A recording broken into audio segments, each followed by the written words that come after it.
Notre Dame fans, welcome to the best day of the week. It is Friday. That means it is the Friday mailbag, and that means it is the Friday free-for-all. Yeah, and baby. as Jacob Hayden just got major props from me, there he goes. They've been streaming the podcast nonstop. Love the content. Kaboom! Guess who stepped in the room? The cat. All right. So that's it, ladies and gentlemen. It's the weekend, right? Oh, so close. It has been a crazy couple weeks, very exciting couple weeks. We have a lot going on. Before we dive into the mailbag, we're doing something fun at Irish Breakdown. Yeah. It's not going to cost you any money. This is going to be for fun, okay? And it is only available to people who are subscribers to the Irish Breakdown site or people who listen to us on the podcast. So again, it's not going to cost you. You don't have to sign up for the message board to do this. But if it's just those two crowds, so we're not putting it on Twitter, we're not putting it on Facebook. It's just for our YouTube listeners and the people on the website. And that is a Yahoo Pick'em League. So again, it's going to be fun. And if you're interested and you're not, if you're a member of the message board, there's a link on there with all the sign up info. If you're not a member, shoot me an email, shoot me a DM on Twitter, shoot me some kind of private message, and I'll get you all the info you need. And it's not just for fun, right, Vince? It's going to be for fun. Yeah. But it's also, and it's not just the winner gets, the pride of knowing they won. There are some prizes involved. If you win, at the end of the year, you finish first place. And again, we're going straight picks and confidence points. So no spread, straight picks and confidence points. If you win, you get a free year subscription to Irish Breakdown message board. You get a Irish Breakdown hat of your choosing and an Irish Breakdown shirt or gap closer shirt of your choosing, color and all those type of things. If you finish second, you get a hat and a shirt. If you finish third, you just get a shirt or a hat. You can pick one or the other.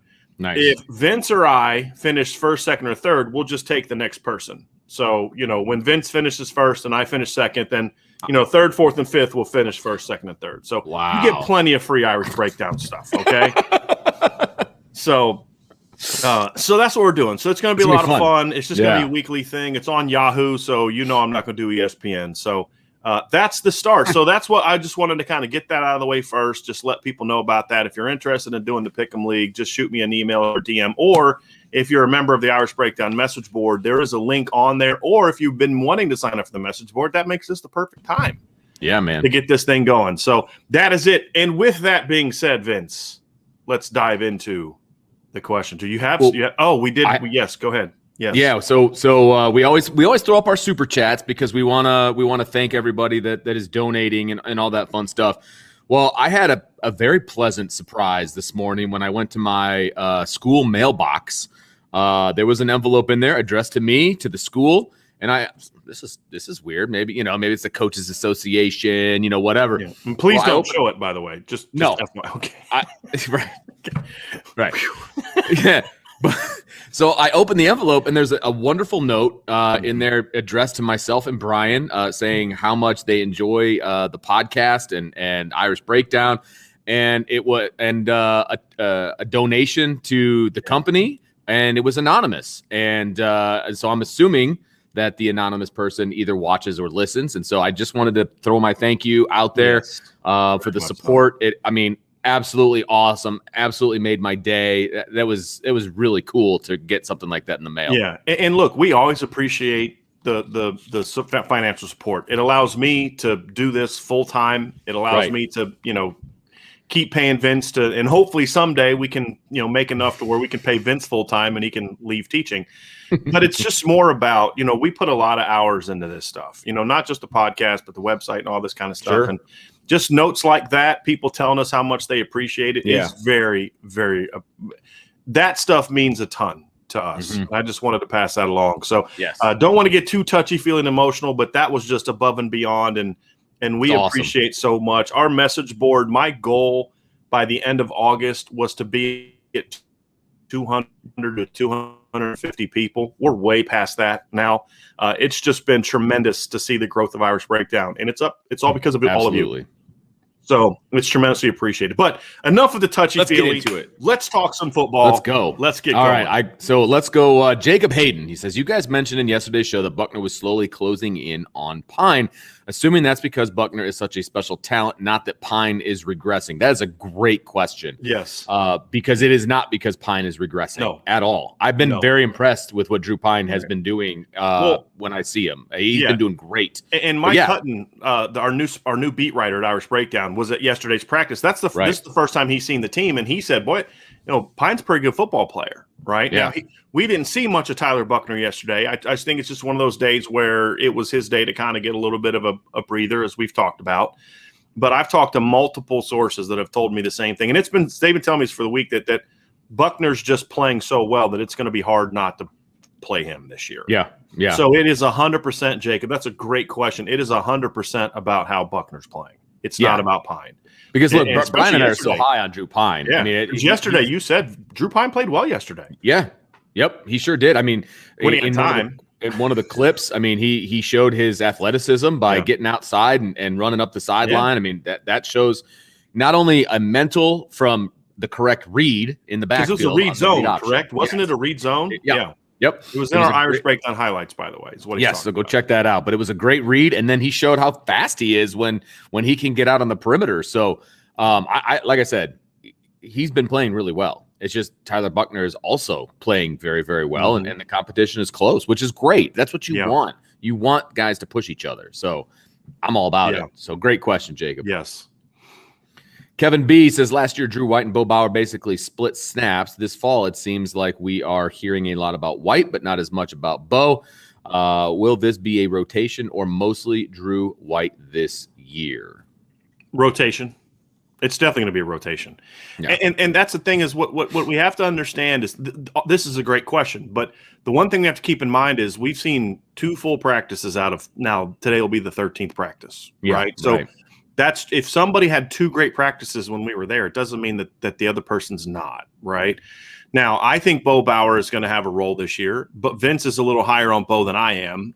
We both agree he's a great run defender. I just have some concerns about his coverage ability. I have concerns with the fact that he is the nickel back, like the nickel linebacker. He's just going to rush, and he's just going to rush at that point in time. So we've already had somebody just emailed me. Kevin B actually just emailed me about the Yahoo Pick'em League. So we're answering this question. I just sent him the information for the Yahoo thing.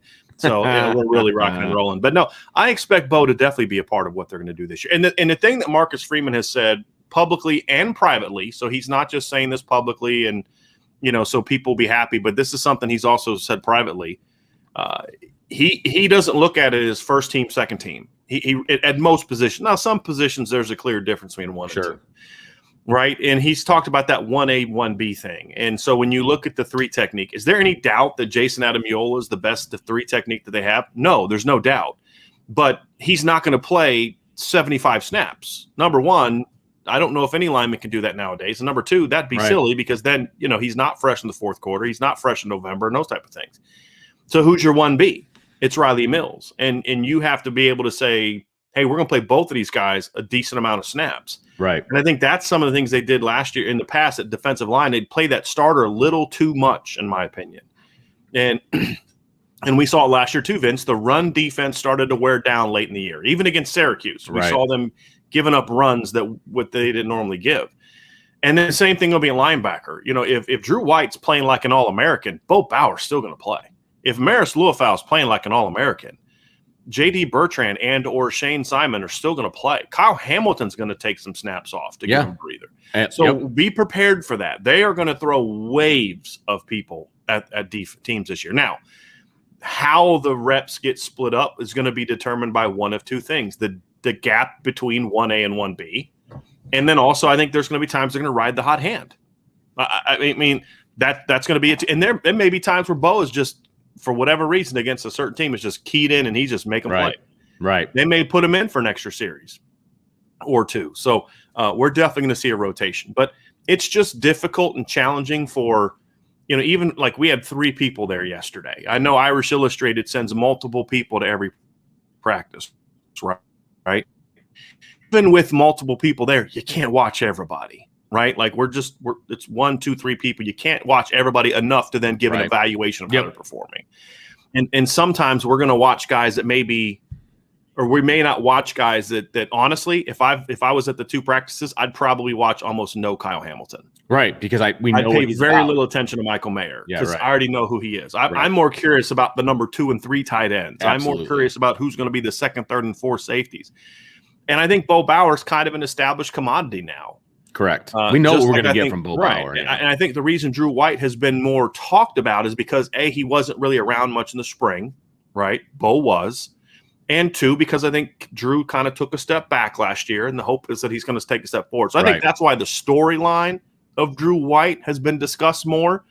Is because I think, honestly, he was a bigger question mark than Bo Bauer coming into the season because of, as we mentioned, the injury and just some of those things. We do have a super chat, Vince. Yeah, hit it. Brody.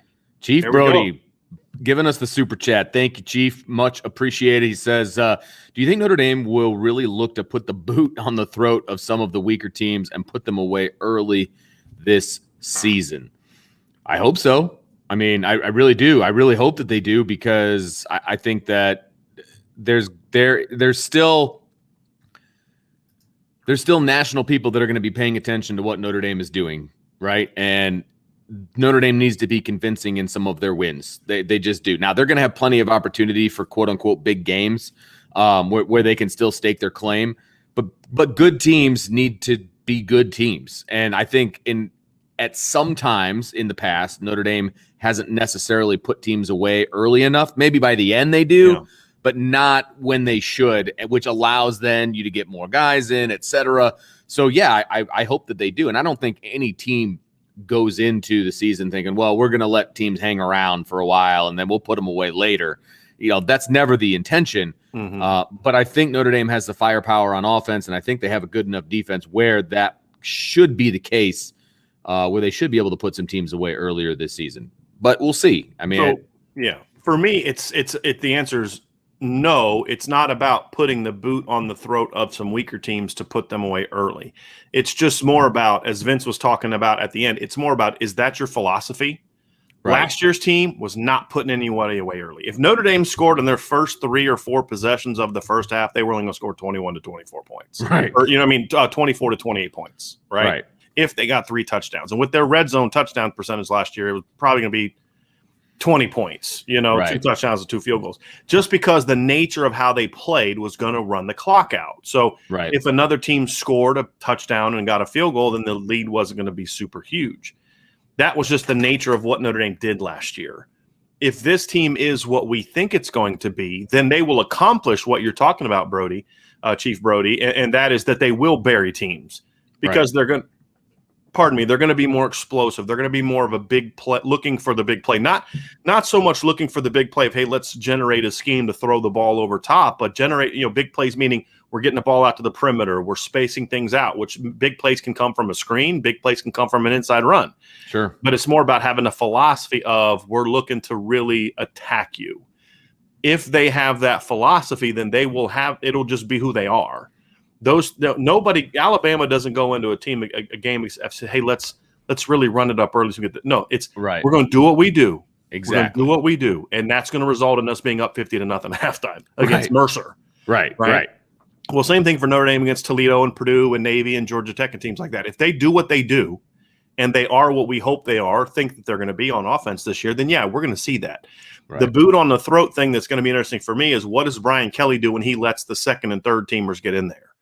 That's going to be my question. And I'm hopeful that he's going to still be – I'm not talking about running reverses, but when you put Drew Pine in the game or Tyler Buckner in the game or your second O-line in the game or your freshman running backs in the game or your freshman receivers in the game, let them run the offense, right? Let them run the offense. Don't just have them hand off tackle against 9-man boxes, okay? If teams want to put 9 in the box, do what you would do in the first quarter if a team did that. Throw the ball, I hope that that's what they do. That would be the only thing that I would hope would change from what they've been. That's a very good question. Yeah, absolutely. Great question. Tommy Guns has, IB Nation, baby. He's always in. He's always ready to roll. Love it. Let's see here. Nicholas, Brian and Vince, thanks for keeping the trolls at bay and keeping the discourse civil. We try to keep it civil. Yeah. and about sports. That's We correct. talk sports here, Gold 88, right? home with a broken foot. Ooh, that stinks, Gold. I apologize. I apologize. I didn't do it, but I'm sorry for that. Yeah. Going through that. That stinks. But he can finally watch live for once. Silver lining. Hey, you know I like what? it. Yes, blessing in disguise. Yes, that's right. Thanks for all you guys do to keep us informed. Go Irish. Nicholas says, will the seam pass be a big part of the passing game? I think so, and I think it's going to be a lot of different ways, Vince. I think we're going to not just see it with it, I think people have this vision of 2x2, two tight ends right at the middle of the field. We're going to see that at times, but I think it's to me really attacking the seams has to be done a lot of different ways, and some different ways that I want to see it this year is obviously the 2x2 4 verts. I mean, most teams that's going to be one of the focal points of your pass game. You build off of the 4 vertical concept, right?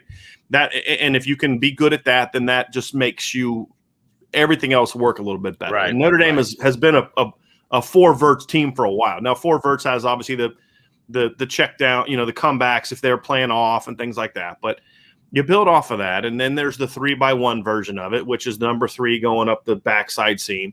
But I also want to see them do it a lot of different ways.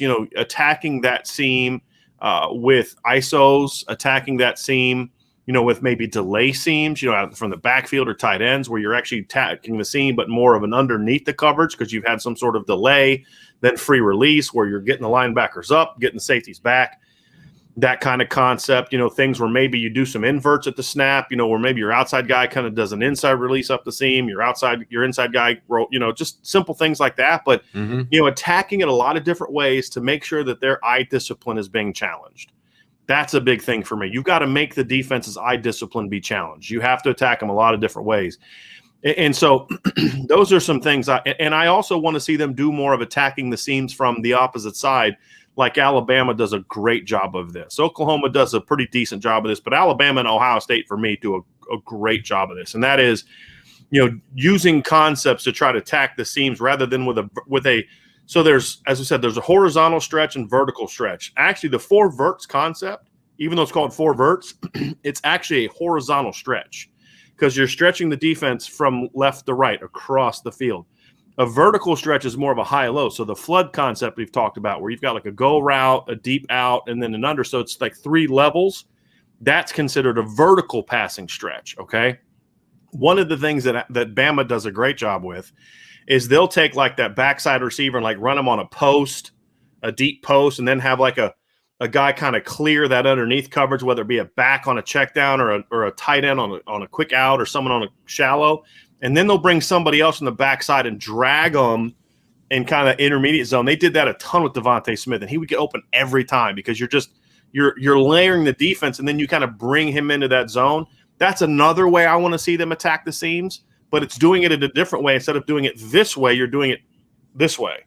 Right. And those are some concepts that I think we can see or should see from the offense that allow them to really attack the seam. So, yeah, I think we're going to see them do a lot of that, and we need to see them do a lot of that. Yes, agreed. You can attack the seams effectively. Makes it really hard for people to fly out underneath your outside stuff. It really does. Tommy Gunn says, my high school takes on the Sonny Styles-led Pinkerton Central tonight at 7:30. Real excited to be in the stands watching football. So we expect a full report Monday. Yeah. All right, Tommy. We're going to need to know how that goes. Hey, we got a message board for a reason, and Tommy's on it. I expect a full report tonight. What are you talking about? You demand. You're right. All right. Let's see here. Kevon McPherson says, with the injury history to the wide receivers, who can we see the offense depend on this year to be the volume pass catchers, since we will have a lot of explosive but lower snap volume guys? Look, everything is barring injury, right? Barring health and et cetera. But if everybody's healthy, Kevin Austin's going to be the guy. He's going to be a volume pass catcher. And I don't think he needs to play 70 snaps a game to do that. Correct. I agree with that because we've said for a while, like, you need to make sure you're not having Kevin Austin playing 70 snaps a game, 60 snaps a game. You need to give him a little bit of a breather. So, again, if he's healthy, yes, he can be that volume guy, even if he's not, playing more than 45, 50 snaps a game. Right. And Jacob said Avery Davis, in my opinion. Yeah, Avery Davis could absolutely be somebody that could do that. To a degree. Michael Mayer is going to be a huge one. Yep. I think the backs are going to catch a lot more balls. I think Lawrence Keys can be that kind of guy, very similar to but I really don't know if there's going to be a volume pass catcher outside of Austin and Mayer. Right. And I don't think there has to be. I've pointed this out before, how many times Ohio State has not had a guy that was a volume pass catcher. I mean, they spread the ball around. The best passing game spread the ball around, in my opinion. Part of the reason Devontae Smith put up just stupid numbers last year was because they did lose their complementary weapon to him, Jalen Waddle, and Alabama kind of had to force feed Devontae Smith a little bit more than they otherwise would have. And so, if you look at that, I mean, I just feel like spreading the ball around is the ideal. But if you need to have that go-to guy, and I think Kevin Austin can be that guy if healthy, and I think Michael Mayer is definitely that guy. We do have a couple super chats, Vince. We do, yeah. Why don't you Number one, Anthony Williams, appreciate the content, great work. Thank you, Anthony, very much for the kind words, and also for the super chat. I appreciate that very much. Patrick Barnes, thanks for another great podcast while I work. Can't wait for the season to start. Thank you for being part of what we're doing here, Patrick. Yeah, man. And becoming I think Patrick kind of joined our site relatively recently and has been a very loyal member. So we appreciate that very, very much. We have another super chat here from DJ Wilson. Big one, 1999. Appreciate that, DJ, very much. He says, do the scout teams mirror opponents' tells and tendencies, or am I still dead to you? A little bit of both. So DJ said something on the message board that made me want to not be his friend anymore. So, but no, we're still good, buddy. So do they mirror opponents' tells and tendencies? Yes, but what they do is they do what the coaches tell them to do, right? And so it just depends on what your method is as an offense. Number one, or as an offense or defense, so whatever your prep work is. Some of it is, hey, look, we study our own tendencies, right? And then we're gonna try and incorporate what their tells and tendencies are, and try to formulate how we think they're gonna attack us. Right. If you're just watching film and saying, well, this is what they do on third down, that's what they're going to do to us. That may work at like the high school or Division III level.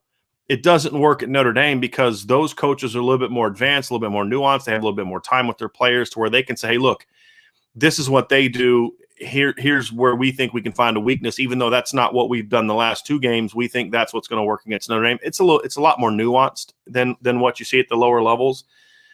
And that's part of being a good coach, is anticipating what you think they're going to do. And that's going to come from their tendencies and tells. So, hey, look, when a team has a really good number one receiver, they have a tendency to do some sort of bracket coverage, okay? Or they tend to do, more high-lows or whatever the case may be, looking at the defense.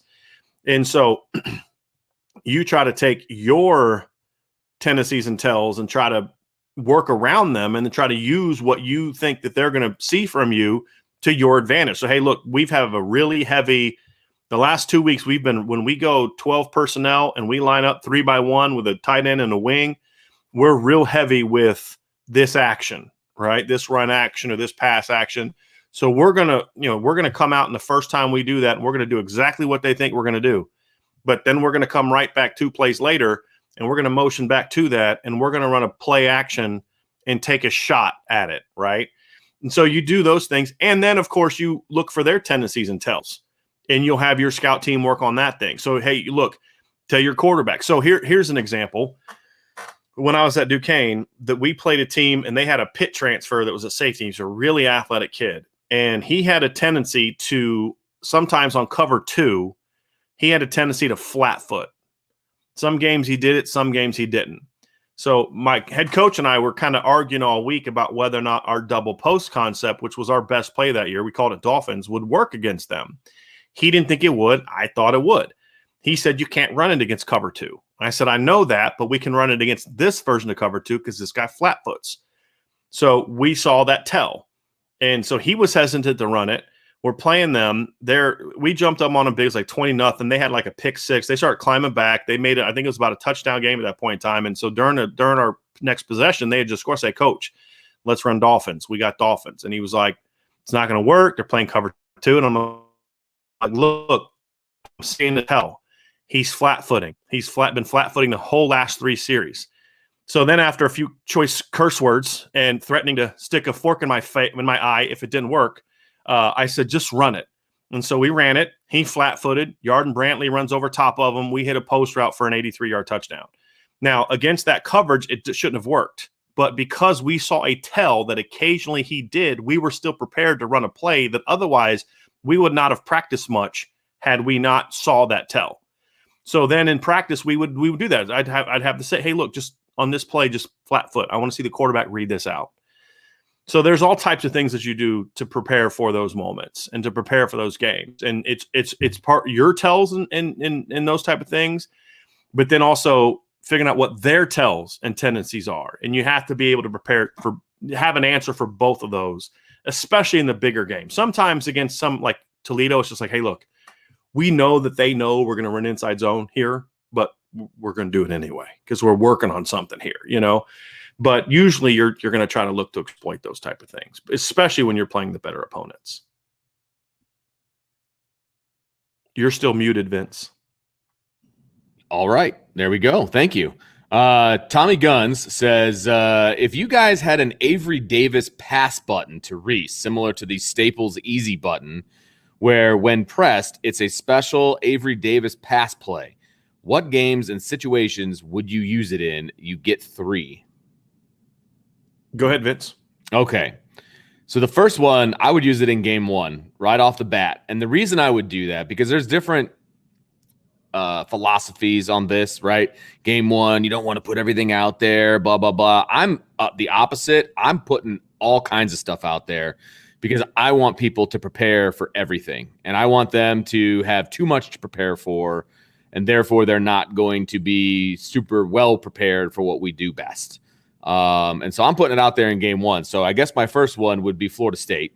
I would put him in Wildcat and have him throw the ball, have him run the ball a little bit, just, little dabble that, oh my gosh, 3 is the quarterback too. We better keep an eye on him.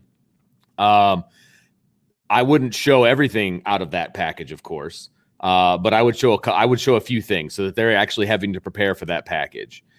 Then I would probably bring it back for Wisconsin. So that would be my second one. And then I probably honestly wouldn't bring it back again because since I only get 3, I wouldn't bring it back again until the playoff. See, I'm going to cheat because I can. So here's the 3 times I would do it. Okay. First time, any third down. Hitting the buzzer, right? Because I think Avery Davis is a monster on third down. Second time I'm going to do it is going to be against Purdue. And it's going to be a Avery Davis in the backfield read zone play. Okay. Third time I'm going to do it is going to be against Cincinnati, and I'm going to put him in the game. I'm going to do that same exact thing, and this time he's going to run read zone, and on the very next play he's going to throw a bomb. Okay. So I'm going to cheat. So the third down one that means he's going to get a lot of them, right? Yeah, right. And so I hit it once, and third down now in effect, and then the other 2 would be that. And I'm going to hammer that, put him in the backfield for a read zone until they do it in the game and he fumbles and Brian Kelly rips my face off. So that's what I'm going to keep riding that train until that right? Oh, that's great. That's good stuff. You're doing it early. That's great. I love that. Yeah, you're going to have third downs in the first game, right? Yeah. I mean, so you got to hit it early, no question. Love that. Nicholas says, what will or should be our go-to running play this year, or does it depend on the opponent? Thank you. Well, honestly, that's going to depend on what the O-line's good at. Honestly, I mean, I'm a big believer that the base of your run game is you're going to run it against every team you play. You may emphasize a play or 2 here or there depending on what the other team does, but if you're an inside zone team, you're going to run an inside zone every week. What changes is how you run it and what you run it out of. So some weeks you may say, hey, we're going to really run this out of pistol a lot because when teams play pistol, they tend to flat foot and sometimes you may say, hey, we're going to run it out of 3-by-1 because we can manipulate the front to get the matchups up front that we liked. Hey, we're going to motion because when we motion, their backs overreact too much, and we can catch them shifting as we're running the inside zone, whatever the case may be. Those things are going to change, but you're still running the inside zone. You're still going to run outside zone. You're still going to run your counter concepts. So, I mean, I think you're going to run all of those things, but I think that, to me, the go-to is going to be determined by the situation. You know, if it's 3rd and 4, I don't know if I'm going to run inside zone. If it's 3rd and 4, I may run outside zone. If it's 1st and 10, my go-to may be inside zone or counter. So it just depends on the situations as well, Nicholas. But I mean, at the end of the day, it still comes down to what is your team the best at? I don't know if outside zone is going to be to both sides as prominent as it was last year because of some of the lack of athleticism at a certain spot. But I still think you need to run it. So maybe this year the inside zone comes better, or it could be a situation where the inside zone is better one way and the outside zone is better another way. That could be part of it too. So then you have to scheme and game plan to be more effective running it the opposite way as well. So that way you don't get too right or left-handed. But if I had to guess, it's going to be like it's been most years, and the inside zone will be the go-to run, and then everything builds off of the inside run. Because if you're just running outside zone all the time, eventually teams are going to figure it out, and it's going to make it a lot harder to find room, as we saw last year. Again, I point to the fact that Kyron Williams averaged over a half a yard less per carry than Tony Jones did the year before. Now, again, that's not a knock on Tony Jones, because Tony Jones is a really good football player, as we've said, and as that's why he's still with the New Orleans Saints. But I don't think anyone thinks he was better than Kyron Williams. Right. But the difference is that Kyron was running into so many loaded boxes, right? So your outside zone wasn't having the same impact late in the year as it was early in the year because of that. So I think you need to be able to establish the inside and out hammer. I would personally build first with the inside zone and then build out. That's just my personal philosophy. I know other people do it differently, and that's cool, but just my personal philosophy is get your inside zones going first, then get your outside stuff going, whether it's a pitch, whether it's a stretch, whether it's an outside zone, which some people stretch and outside zone is the same thing. For me, it's a little bit different. So those are the things that I would do. But I would say that I would have to project inside zone to be the top one. We do have another super chat. Vince. Yeah, we do. Hit it. From John Rich. John Rich, man, thank you very much for the support. Are there any Irish? He just bought some IB gear the other day too, Vince. You know how he took advantage of, he's signed up for Irish Breakdown's message board, took advantage of the discount. So he got his little 20% discount. And he got hooked up. So John is all in on Irish Breakdown right now. And we appreciate John, truly, like, all joking aside, we appreciate it very much. No doubt. He says, are there any Irish player or players that you think have the possibility of being better pros than they are collegians? I have an immediate answer for that one, Vince. Do you really? Yeah, Kevin Austin. Just because of if he's finally healthy, right. If he's finally healthy, I think he'll have a chance to be even better in the pros than he is in college. Yeah, that's a really good answer. And again, I'm still not jumping on the Kevin Austin bandwagon yet, simply because I just need to see him stay healthy and all, right? So, I mean, but the talent's never been the question. So certainly he's a guy that I could see being that kind of guy. And I think Jason Adamiola could be that guy too. Simply because he's been a backup for so much of his career. Even if he breaks out this year, it's really 1 year as a breakout player. I think he'd have a more sustained success in the NFL. So those are two guys that kind of jump off for me right away. Vince, you have anybody that you? No, that makes a lot of sense. I could see maybe his brother Justin. I think maybe he has a possibility because he's always been kind of in Jason's shadow, which I think is going to change this year. Well, I think he's more been in Dalen Hayes and Adio Gandiji and that too. And Khalid Kareem and Julian Aquarish. For sure. But I think he could break out this year. But then again, that's only 1 year of quote unquote collegiate success. Yeah. He does have another year left though. Okay. I don't expect Jason to take a fifth year, but I think Justin will. Cool. But I to your point though, I mean, Jameer Jones is still in the NFL right now, right? And good point.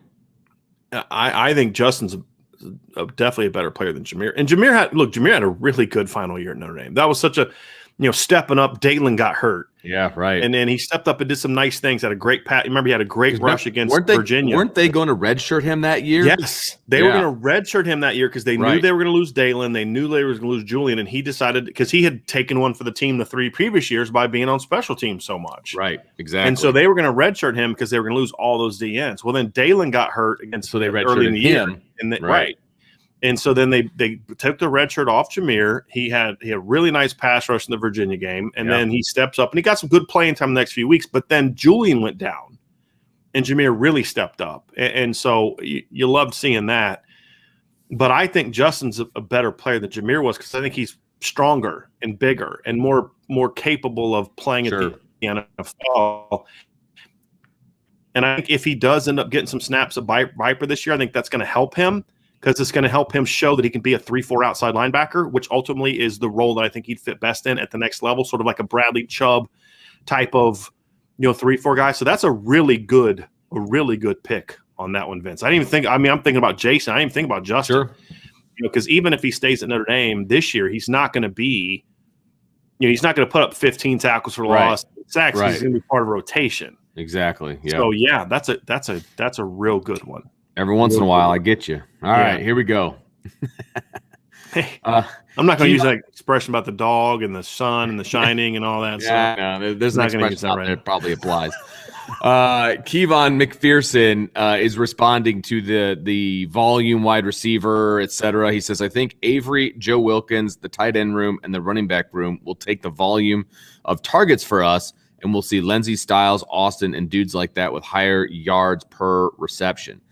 I will say that I would agree with everything there except Joe Wilkins. I don't know that he's going to be a volume guy, but right now he's in the rotation.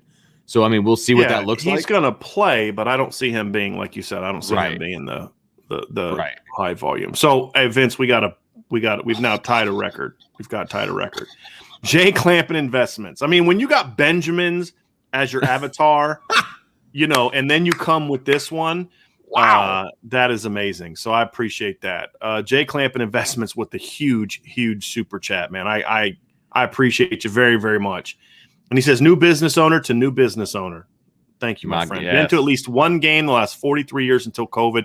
Can't wait for the home opener. So can I tell you something? Can I share something, Vince? I've never done before. Yeah. I went online as soon as the thing started at 6:00, and I bought tickets to the Toledo game for Angela and I. I've never done that before. Yeah. I've never bought tickets to Notre Dame game. Like the two times we came back in 2007 were, we got tickets from somebody. And then Angela, so when I got into coaching in 2012, I didn't cover the team in 2012, but we came back for the Pitt game with me, her, and my in-laws. And again, they were tickets that were given to me.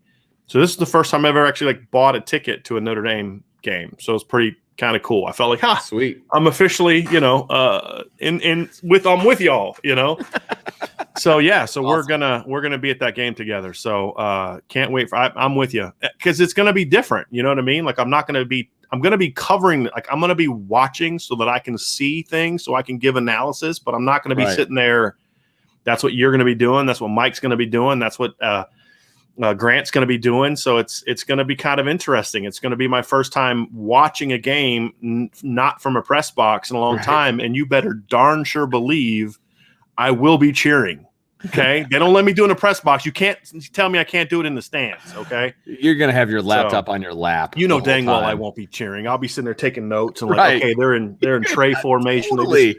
Motion to deuce. Okay. Did you get yourself in the end zone? Boundary. They ran high-low backside. Okay. Yeah. You get the end zone view. I mean, I'm actually up on the side. Like I purposely went up so I could, how I am, man. So people understand when we're at practices in the past, when I've been able to go, I would always sit middle or up, way up. Vince knows that. I didn't sit down low because I just kind of I was a box guy when I coached. Right. I was used to being up and being able to look down. So that's what I did. But yeah, I can't wait for the home opener. And I appreciate you very much, Jake. That's awesome, man. Appreciate it. Yeah, that's big time. Unbelievable. Big time. Yeah. Unbelievable. So thank you very much. Oh, and we got a parking pass for Purdue game. So I'm not quite sure where it is going to be yet, but it's going to be closer.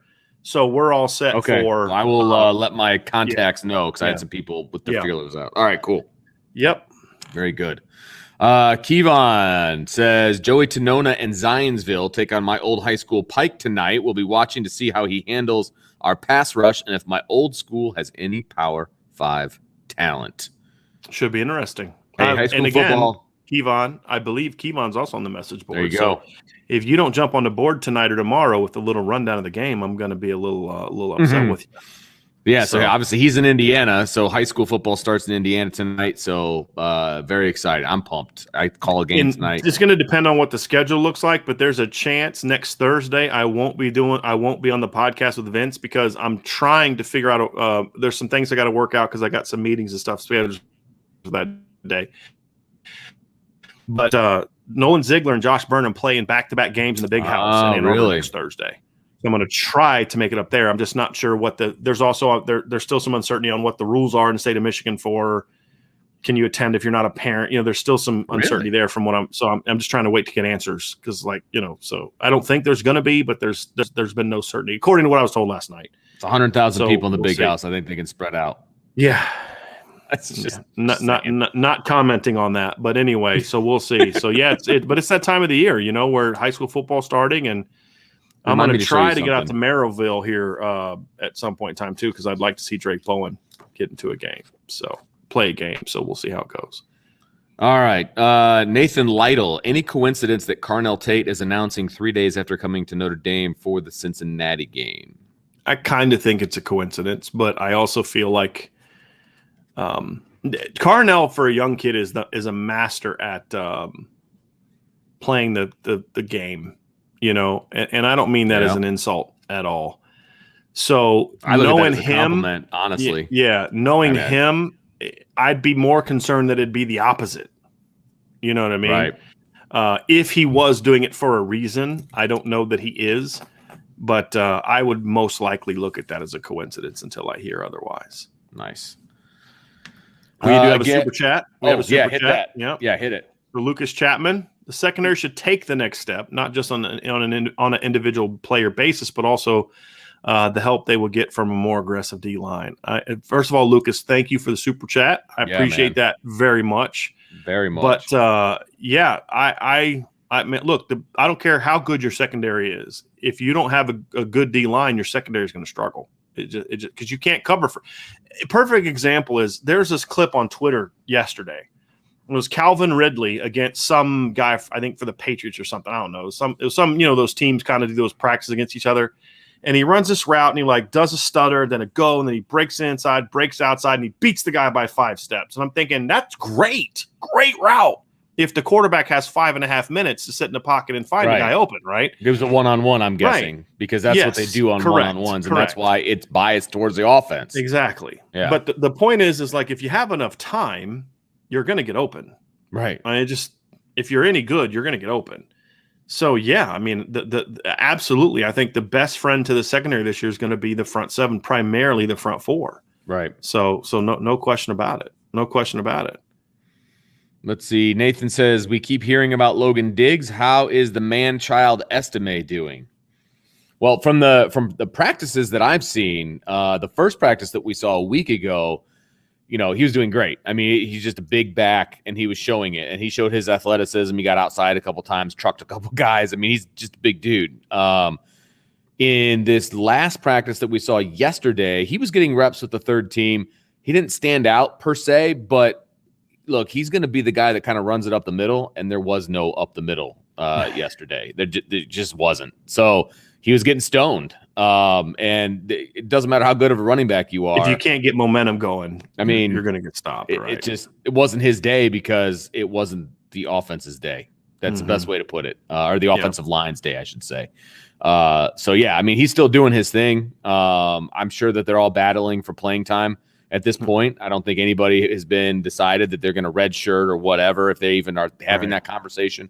I would hope not. Me too. But there's 5 guys in that room that can play. If Tony Jones isn't a 5-year player, then There's 5 guys in that room that can play. Period. So depending on how that shakes out, we'll see. The thing too is look, I've been trying to tell people this for months, Vince. Logan Diggs is really good. Well, I've been saying this since he committed. Like he's really freaking good. Right. Yes, Audric Estime is was the high. Here's why. I'm not saying Nathan specifically, but here's why a lot of people ask me more about Audric Estime than Logan Diggs. A, he committed later, so it's more of a story, and B, he was ranked higher. I He was a top 150 player on Rivals. So the assumption is, well, okay, he's the better back. Nope. I think Logan Diggs is the better overall back. Yeah, and it was that way, and that doesn't mean that Audric can't be really good. I mean, I look at it as sort of like what was it? Who was the other back? Oklahoma a couple years ago, they had Samaje Perine and another guy that were just like this real dynamic 1-2 punch. And I'm trying to remember who that was. Oh, Joe Mixon, right? Oh, Joe I Mixon, remember him. Samaje Perine. Like, I could see Logan Diggs and Estime being sort of that type of 1-2 punch. And I'm not saying they're direct. This guy's the same as that guy, but more where Diggs is he can catch the football. He's a slasher. He's an all-around back. Like Perine, Estime may not be the 4-4 guy, but he's a hammer. He's a one-cut slasher that's just going to pound you between the tackles. And if you remember that year, 2016, Oklahoma had 2,000-yard running backs that year. And so that's kind of how I could see those guys panning out. But I still view a Notre Dame version would be Sear Wood and Jonas Gray from 2011. Right. Sear was the slasher. Jonas was the one cut and go guy. Again, not direct comparisons, but you get the point that I'm making. And so I definitely think they could be a great 1-2 punch, but I've always felt and still feel that Logan Diggs is the better player, but again, better of two really good young talented players. Exactly. Splitting hairs. I mean, they're just different backs. Right. Let's see here. Jacob Hayden says, I'm big on Batelho. Is him running the third team Viper a hint of how many animals we have on D, or is it partially based on the off-field things?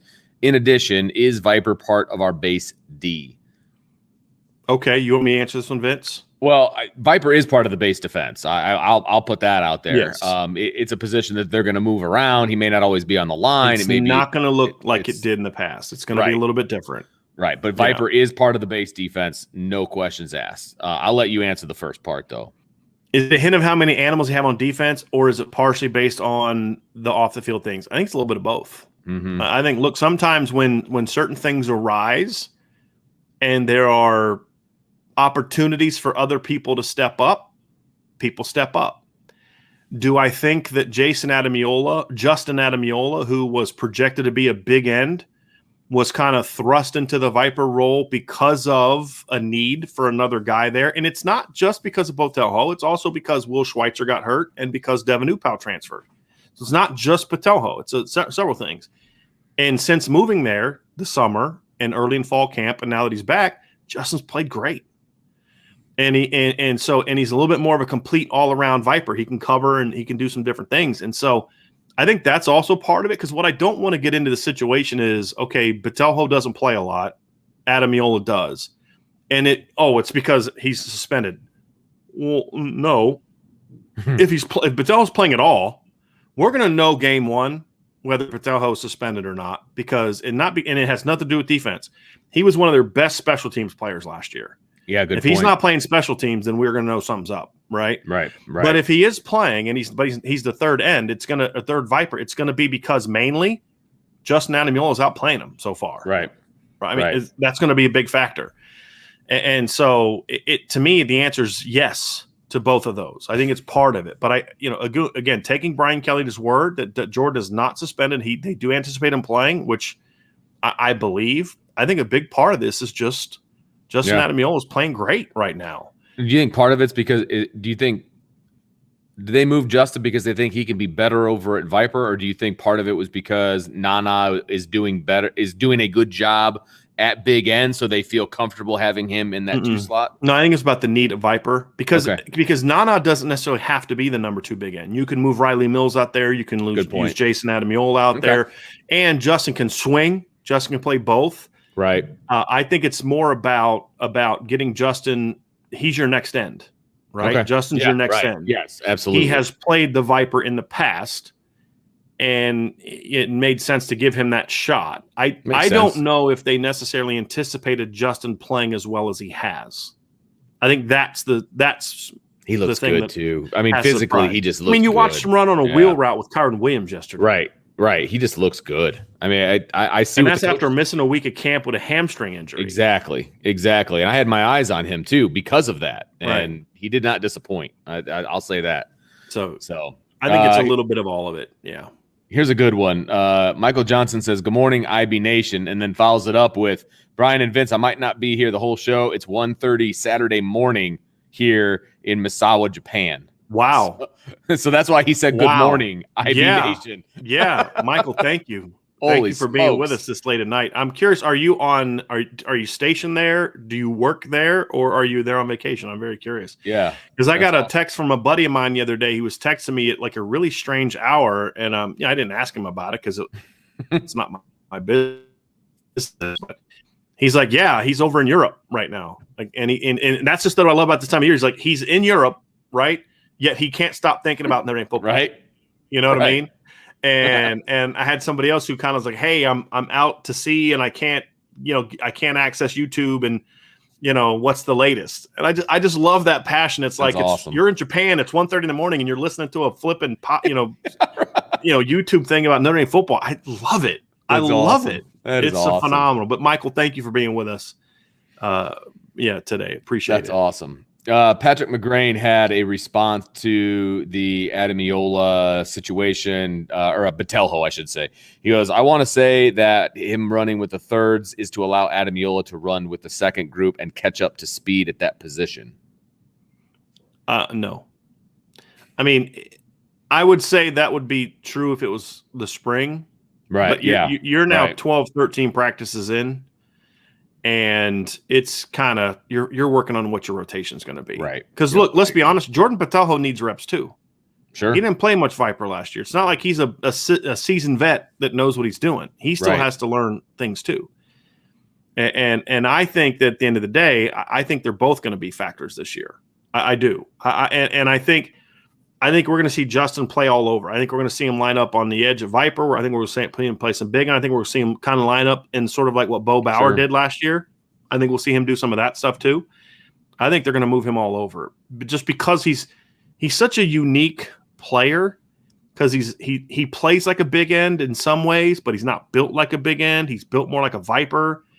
And he never really showed Viper skills in the past because they just used him as like more of a run defender. But now he's at Viper and he's showing that he can run with people. He can do, he's a very unique player. Yep. And he's going to be that really much needed Swiss Army knife that Notre Dame needs to just say, hey, look, we can plug and play him whatever our needs are. And it's great having guys like that, which means you can play him and Batelho together at times if you want to. Exactly. John Erickson says, IB sarcasm alert. Kelly will never be an elite coach until he shows he can get a 28-year-old Australian kicker past admissions. Did somebody do that? I was going to say that must be in reference to something. I know that there are older Australian kickers out there, but it's funny. I'm wondering if Michigan did that or something like that. That would be really funny. That would be great. But it is kind of funny. There is a group of people out there that I don't know if it'd be necessarily that one, but we'll no matter what Kelly does, right? They're going to find some. Well, I know they won a title, but Alabama and Ohio State and Clemson were all replacing their starting quarterbacks. So's Notre Dame. But that's just kind of how it goes. There's just some of those people out there that no matter what he does, and again, there needs to be a balance between saying, look, man, he's done such a great job compared to where Notre Dame was. Yeah. Right. And then also saying, but this is still Notre Dame and the expectations are championships. You need to be able to appreciate both of those. Right. But the people that just don't want to give him any credit for anything, it's not about that he hasn't won a title. It's just they're bitter, I think, is what it comes down to. And I'm not talking about the people that are critical and demanding I'm just talking about the people that just, even if he goes out and wins a championship, they're going to still find some, why did it take him 12, 13, 14 years? You know what I mean? Well, there's people on the beat that'll be like that too. You've been a little feisty about that last couple of days. I'm going to have to talk to you afterwards about that. Let's pump the brakes a little bit on that one there, Chief. Sit there, you listen. It's okay, let's just be nice. Be nice. We don't go there. Tommy Gunn says, Vince, do any of your students know what you do on the side with IB? Do they ever try to get info out of you? Not my students. They have interests elsewhere, which is very disappointing. But I will say that at a baseball game in the spring, an umpire came up to me. And for those that are new, Vince is the head baseball coach at Riley High School. Yes. So an umpire came up to me. He's like, I know you from somewhere. And it came out that's, and we start talking about Notre Dame football, and he's asking me all these questions. And I'm like, dude, it's time to play ball. Like, I'm like, come on, man, let's go. I love it. But yeah, so I love it. I get more from adults. There's a couple of teachers that ask me questions all the time. So which is awesome. Yeah, I love it. Yeah, I love it. So. I love it. And Mark, Vince is not going to pull this one up because he doesn't know what this means. I have no idea what that meant. So, he is not aware that is the Wu-Tang's from the Wu-Tang's first album. So should have known. He's lucky. See, I didn't know that about Vince after we kind of became friends and started talking about doing a show together. So had I known that before, it might have put a stain on that budding friendship, and we might not. Thank God we got past it early. So yeah, like there's been things like that. My wife, I'm like, if I'd have known that before we got married, it might have not worked out as well for us. I hear that all the time from my wife. So there's that. But so anyway, let's see. So mean. Roy Boy says, great content here. Hit the like button. Yes. Please do. Yes. Appreciate that, Roy. Absolutely. Please do. Notre Dame 2164. My guy, he says, how bad do you guys think we need to beat Florida State by to be able to turn some heads? Maybe make some people rethink their evaluations of Notre Dame this year. Honestly, Vince, for me, I don't care if anyone changes their opinion in the first game of the year. Just get that W. Go on the road, get that W, right? Yeah. Build on it, prepare for the next game. I don't think anyone's going to really care much. The year that Ohio State won a championship, national championship 2014, they got their butts whooped by 2 touchdowns at home by Virginia Tech in September. Nobody cared by November. Right. So to me, if somebody's trying to go back to the first game of the year to try to find a way to pick apart Notre Dame's resume, then they're just trolls looking to nitpick. By the time the committee, because again, remember, AP, USA Today, Coaches Poll, ESPN Power Rankings, none of that means a darn thing at the end of the day. What matters is the playoff committee, and they don't like week 9 or 10 at the earliest. Mm-hmm. I don't care. By that point in time, Notre Dame will have played Cincinnati, Wisconsin, USC, and North Carolina. I don't care if they only beat Florida State by 1. If they beat Florida State by 50 but drop 2 games after that, won't matter. If they beat Florida State by a point because they had a game-winning field goal at the end of the game, no one's going to care about that if Notre Dame's 9-0. So, that to me, that's and also as far the next thing is, okay, well, what if they have a loss and that has to be a playoff builder? Again, how you do in late October, November is going to carry a whole lot more weight than how you do on September 5th. Right. Absolutely agree. From a impressiveness of your win standpoint. Right. And a perfect example is look at 2015. Early in 2015, Notre Dame was destroying most teams, right? Blew out Texas, had to come from behind against Virginia, but then after that killed Georgia Tech, killed UMass, and then they lost a close game to Clemson. But even with that loss, they vaulted all the way up to number 4 in the polls. They fell out because they had ugly wins over BC and Wake Forest. November. If you put those in September and you take the 38-3 beatdown of Texas and the 6, whatever, what was it? Forget the 3 or 4 touchdown win over Georgia Tech and put those in November, Notre Dame doesn't fall out of the polls because they won ugly. So that's why I say I just get W. How bad do I think they need to beat Florida State by to be able to turn heads? 1. That's all I care about. Love that. That's all I care about. Larry wants to know if the anonymous envelope smelled like a lake house, which I think is hilarious because Brian Kelly. Yeah, right. I think it's really funny. If it came from Brian Kelly's lake house and he only gave us that much money, I'm going to be a little bit like, I appreciate how it came from, but Brian Kelly makes a lot more money. I'd appreciate it. Than probably anybody that is in here combined. I'm kidding, obviously. I'm kidding. Obviously. That's great. Andrew. On Thursday when it was just me last week, or was it Thursday, Tuesday? I don't even remember now. He says, I asked a few days ago, what are they doing during practices to keep the receivers healthy? I told you I was going to keep an eye on the receivers. I did do that at practice. Practice yesterday was much more of a run-centered practice. So a lot of what the receivers were doing were kind of just more recognition about who they block during the run game, things of that nature, depending on where the defense was, or it was on air. And when they're focused on the run game and the receivers are participating, they're not really participating. They're just kind of out there because they're running like 3/4 speed, that kind of thing. And I did also notice that a lot of the third team-ish guys were out there with the first team when they were running a lot more run stuff, when they were in team, things of that nature. So they're giving guys some rest, basically. And they did less one-on-ones, I think, than they did 2 Thursdays ago, yesterday. So, they're calculating, how much these guys are on the field and how many reps they're doing, things of that nature. And they're trying to spread that out a little bit more. So I think they're actually doing a pretty decent job. At least they did on Thursday. But that's all we've seen. So I think part of that too is, Vince, is you have to be smart about how you go about your 25 practices. And it's not just about, okay, today we're not going to do as much, or I'm going to rest you. But, one of the decisions that we would always make in camp is, okay, you know what, like we've been working our guys pretty hard. Today's a teaching day. And what that means is, we're going to cut out, periods are 5 minutes long. Right. We're going to cut out the last 2 periods of team, and we're going to put them to the front for Indy. We're going to do 10 extra minutes of Indy.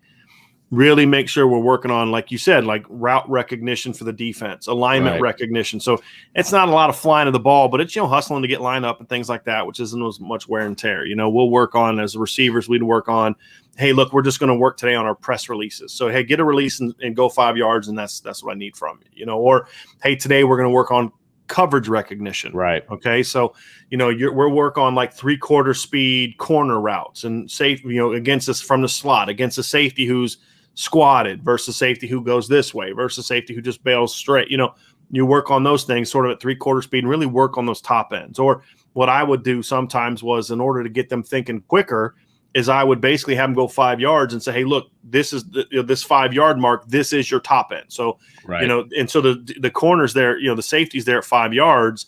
And so it's just to speed up their mental process, even though it's technically you're not pushing it as far. And I wouldn't do that often because you don't want to train their bodies to run a corner out at 5 yards.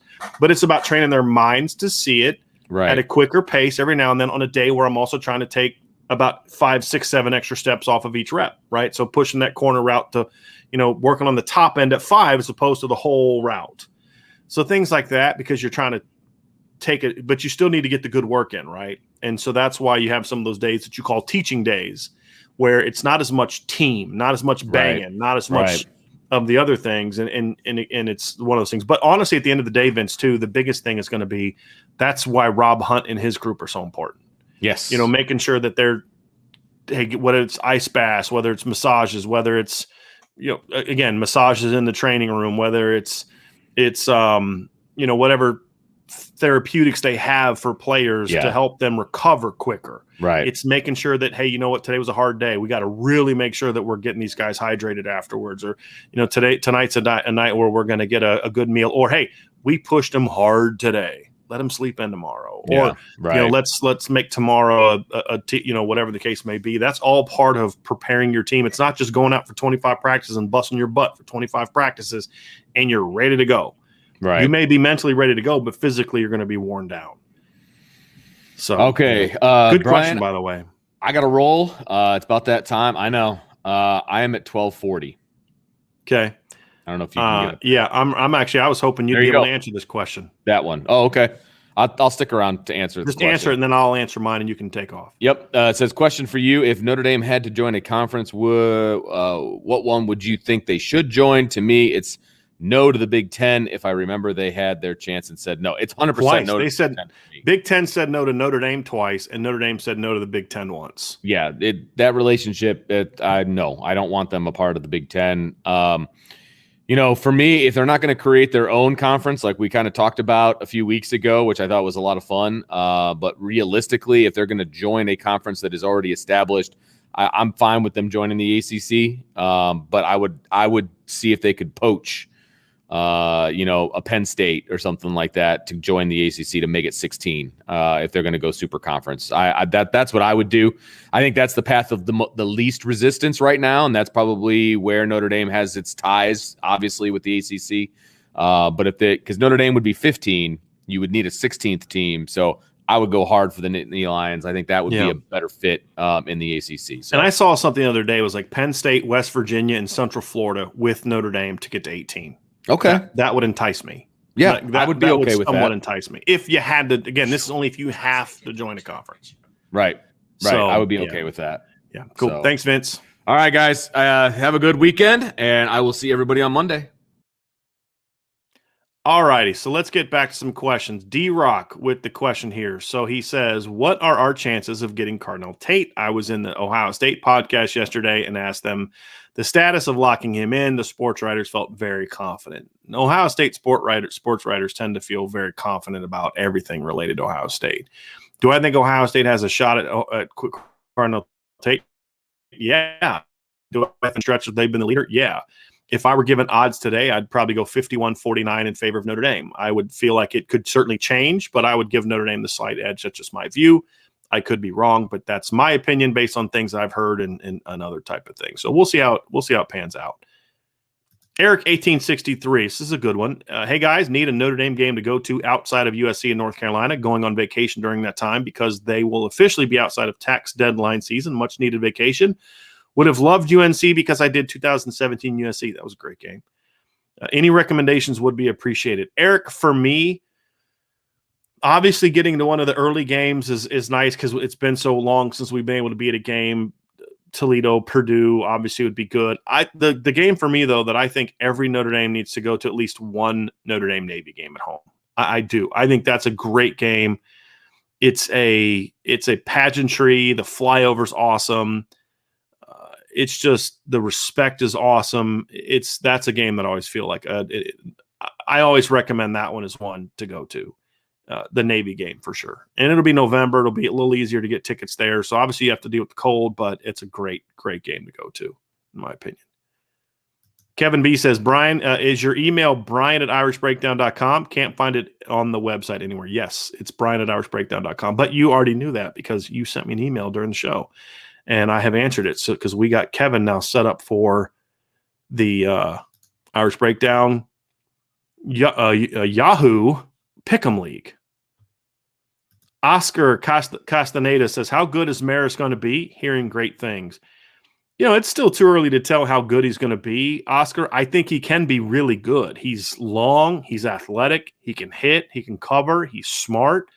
It's just about, can he become a disciplined player? Can he make more plays on the ball compared to what he did last year? I think those are obviously important things he's going to need to do. But the tools are there for him to be a very good. I mean, when I say very good, like better than Osmar Bilal was in 2019. Could he be a guy that could be on the level of a Drew Tranquil, perhaps from a production standpoint? Absolutely.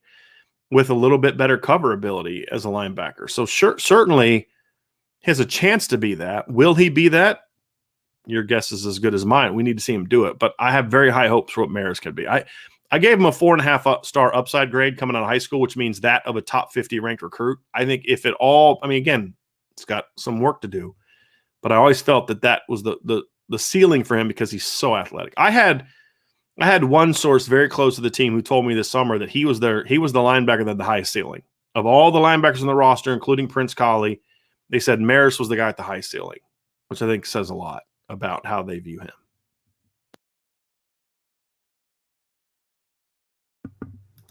Delali says, how good of a red zone package could Colsey, Merriweather, and Walker be with their size and length? I would encourage you to switch out Walker for CJ Williams because Walker's about an inch, maybe inch and a half taller than CJ. The problem is when you get a Morian, let's just say a Morian's as good as Notre Dame thinks he is for the sake of this discussion. The problem is his waist is about as big as my thigh. He's skinny. And you're going to have a guy like that in tight quarters, with you can't use his speed as much and he's going to get pressed more and his deep coverages are more aggressive in the red zone. I don't know if that fits his skill set as much as like him being a vertical guy. I think in that situation, you'd want Colsey and Merriweather outside. You'd want CJ Williams inside with your tight end. That's what I would do. And I think that could be a really good red zone package. And that's a nice thing I like about getting Merriweather and Colsey in back-to-back classes is because Merriweather is not a pure W Whereas I think Colsey's more of a pure W. You don't want anybody to be a pure anything. But I think Colsey's more of a boundary guy, where I think Tobias can play anywhere.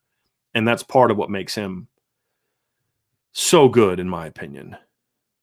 Let's see here. David Knight with the Chief Brody shout out, by the way.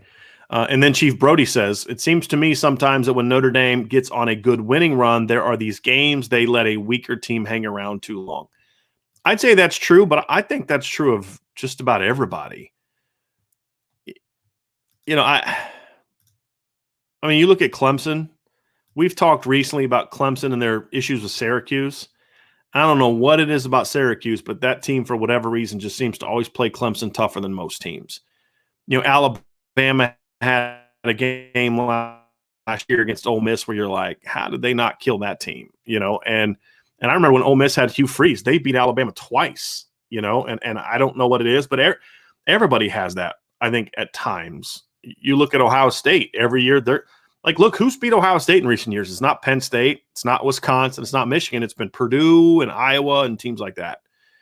So I think everybody kind of has that. You look at Ohio State struggle with Indiana last year, struggle with Northwestern last year. You look at 2019 for Ohio State. There were some games early where, some games that, like Michigan State, they played real ugly with. Penn State wasn't that good that year. Let them hang around. 2018, they got beat by Purdue, who finished, I think, 6-7 that year. Ohio State had Maryland. They beat Maryland 52-51. Remember that game? Maryland had a chance to beat Ohio State that year. 2017, Iowa smacked them. I mean, just smacked them. And so, I mean, I think that year also in 2017, they ended up beating Indiana by 28, but they let them hang around for a while. It was really close at halftime, if you remember that game correctly. So I don't know. I don't think that's an issue. I just think it's hard to get guys locked in every game. I mean, you go look at Notre Dame in 1988, they had a couple games against where they didn't play well against pretty crappy teams, just because it's hard to reach your peak focus week after week after week. ZB says, putting teams away early will help keep our guys fresh too, build depth. I agree. Need to be a dominant team start to finish, not let teams hang around and think they have a chance. Agree. It's going to happen from time to time, but I agree with you. Bill B says, I know Mayer gets the majority of the conversation at tight end, but I don't hear much about Takis, who I feel has developed and earned a role other than run blocker, especially in 12 personnel. Bill, I mean, Vince, I think, would probably be offended by that comment, because Vince talks about George Takis all the time. Vince loves him some George Takis. And so, I just think it's kind of in that situation where Takis has to start really locking into making plays, because he's a veteran now. And I think sometimes when you're a veteran, you can kind of fall into the trap of this is what everybody thinks you are. And it's the younger up and coming guys that get talked about more. And so he's going to have to step up early and prove himself. Otherwise he could get passed up by Kevin Bauman and some of those guys. So certainly don't have a chance to, you don't want to let those younger guys play on you, but he's going to have a chance this year to do something, and he's going to have to take advantage of it, in my opinion. Bart Adams says he doesn't have a broken foot, happy to watch live. We're happy about both of those things, that you don't have a broken foot and that you're able to watch us live. We appreciate that very, very much. Quinn Kelly says, how many snaps do you see Chris Tyree taking per game this year, and from where? Running back slot. I'm hoping that he's at least on the field for 30 snaps a game. Look, and part of that is, if you play, Notre Dame averaged about, I think let me go look and see where Notre Dame was last year. They were a little over 70 snaps a game last year. I think that 68 to 72 is is a decent number for total offense. You get Kyron Williams on the field it's not like you say, okay, Kyron's going to play 42 and Chris is going to play 30, because I think there should be at least 10 to 12 snaps a game where they're on the field together. And so that's going to add snaps to both of them. But I think he needs to be on the field at least 30 snaps a game. I think Chris Tyree needs at least 7 to 10 touches a game. Kyron needs 15 to 18 touches a game, and it touches, not just carries, touches.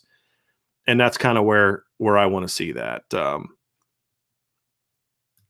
Mr. McAnally says, Vince, have you started fall ball yet? Vince, actually, it's kind of funny you say that. Vince actually just sent me a text message and said that they start fall ball late September to early October.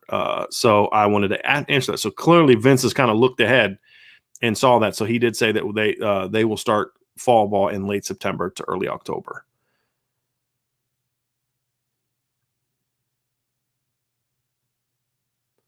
Bart Adams says, how does Clark Lee do in his first year over under 3 wins? I actually had him at 3. I'm going to pull up their schedule real quick. Actually, let me pull out my magazine here. I had him at 3-9 in my SEC predictions. So, and their wins were like over teams that stink. It was not like I didn't have them being good. So let me pull up my schedule here.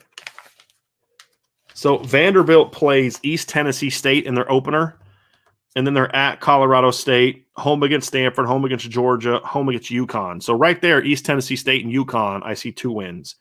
And then they also have games at home against Kentucky, Missouri, and Mississippi State. I kind of see them winning one of those. So maybe they can beat Colorado State on the road and start 2-0. I don't see them beating Stanford. I don't see them beating, obviously, some of those other better SEC teams. But I think between East Tennessee State and UConn, and then having Kentucky, Missouri, and teams like that at home, I could see them stealing another win. If they're better than 3-9, I'd be a little bit surprised. They went I think they were 0-12 last year, right? Or 0-10 last year. Let me look at their schedule. They didn't win a game last year. 0-9. 0-9 last year. They lost by 5 points to A&M, 7 points to Mississippi State, and 3 points to Kentucky. Their other losses were by 34, 34, 33, 21, 41, and 25. So they weren't very competitive for much of last year. Chief Brody says, I think Clemson will bounce back and win the title. I don't see Alabama going back-to-back. They've only done once under Saban. Georgia with JT will be good too, I think. I don't have Alabama winning it. I don't really know who I have winning it yet. I still haven't decided yet. I don't think – I'd be a little surprised if Clemson won it, but it's a down year in college football, so I wouldn't be shocked. But I just don't see Clemson being quite as good as they have been in the past. I really don't. I think they're a good football team. I think they're one of the 5 best football teams, but I have some questions about Clemson. I say that the caveat for me is if Justin Ross gets back to being what he was before the injury, that'll help him a ton. That'll certainly help him a ton.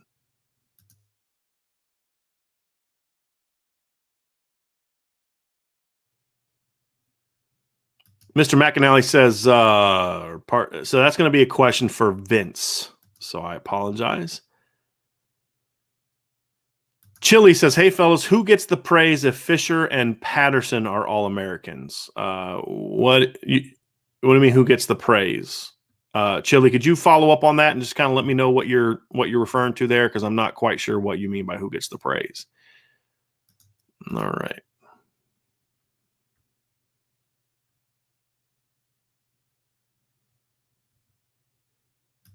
Neil Wachter says, looking at the depth on this team and player development. Hold on a second. Sorry. In player development, which player or players currently outside the 2 deep could develop into a starter by the end of the season? Ooh, this is a good one. Let me think here for a second. So we're going to go starter, not someone who, not by injury, but maybe someone who could force their way into a starting job by how well they play. I think Patelho, depending on how things stand, could work himself into a role like that. I don't think he will, but I think he could. Boy, this is a good one. I don't really see someone that would be outside the 2 deep, barring injury. I'm trying to think here. I think if I was going to cheat, Neil, I think the way I would go is like maybe the 3rd tight end could end up starting and be one of the 2 tight ends and start in the 12 package if I had to cheat a little bit on that. But I don't know. Boy, that's a good question. Shane Simon, maybe if the light goes on for him, I think somebody like that maybe could do it. But Jacob Lacey potentially, at nose if there's an injury, but that would require an injury. He's not going to beat out Ademiyola and Kurt Hinish. But if there's an injury, I could see him vaulting up a little bit. But yeah, I don't see anyone going from third. I think if the question was, some guys that are currently in the 2 deep, like number 2s that could develop into starters, I think that would be a little bit greater. But that's a good question. I'll have to think about that. It might hit me in like an hour. Like another good answer might hit me in like an hour. Paul says, Brian and Vince, does the emergence and practice of Austin and Lindsey plus the other receivers, how excited are you for Mayer this year? I see their emergence perhaps the best sign for Mayer. Well, Paul, if you remember correctly, we've kind of been high on the receiving core all summer.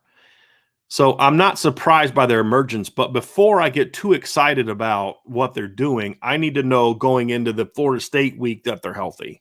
So I'm not trying to be that guy. I'm not trying to be negative. It's just, I just don't want to start getting real fired up about what they're going to do until we know that they've made it through all of camp healthy. That's going to be the important thing. ZB says Patterson, if not hurt last year, would be in the NFL. We basically have an NFL center. This is huge. I don't necessarily agree with that. I don't think he would have left for the NFL last year. Look, and if you look at the history of Notre Dame linemen, that would have been a rarity. Because none of the other guys did that. All the other guys started at least 3 years. Zach Martin started 4. Mike McGlinchey started 15, 16, and 17, plus a bowl game in 14. He started 3. Ronnie Stanley started 13, 14, and 15. Quentin Nelson started 15, 16, and 17. Eichenberg started 18, 19, and 20. Hainsey was basically a 4-year starter. Kramer was a 3-year starter. Banks took over. The closest example you could find is Banks, who took over and started half of 18 and then started 19 and 20. So even him, he had 2.5 years as a starter. So I don't feel he would have left. And none of my sources indicated to me. Now, you could be right, and we'll never know, but that I was not hearing that he was going to go. Plus, I think the fact that 4 of his teammates are already going was going to hurt that odds of him leaving as well. Orange Gloves guy says, do the TV timeouts at virtually every change of possession affect play? If so, does it favor some teams more than others? I think it's just how it is. It doesn't necessarily change from game to game now that everyone basically is on some form of TV. I don't think it's who it is. It's just how it is. I don't think it really benefits anybody.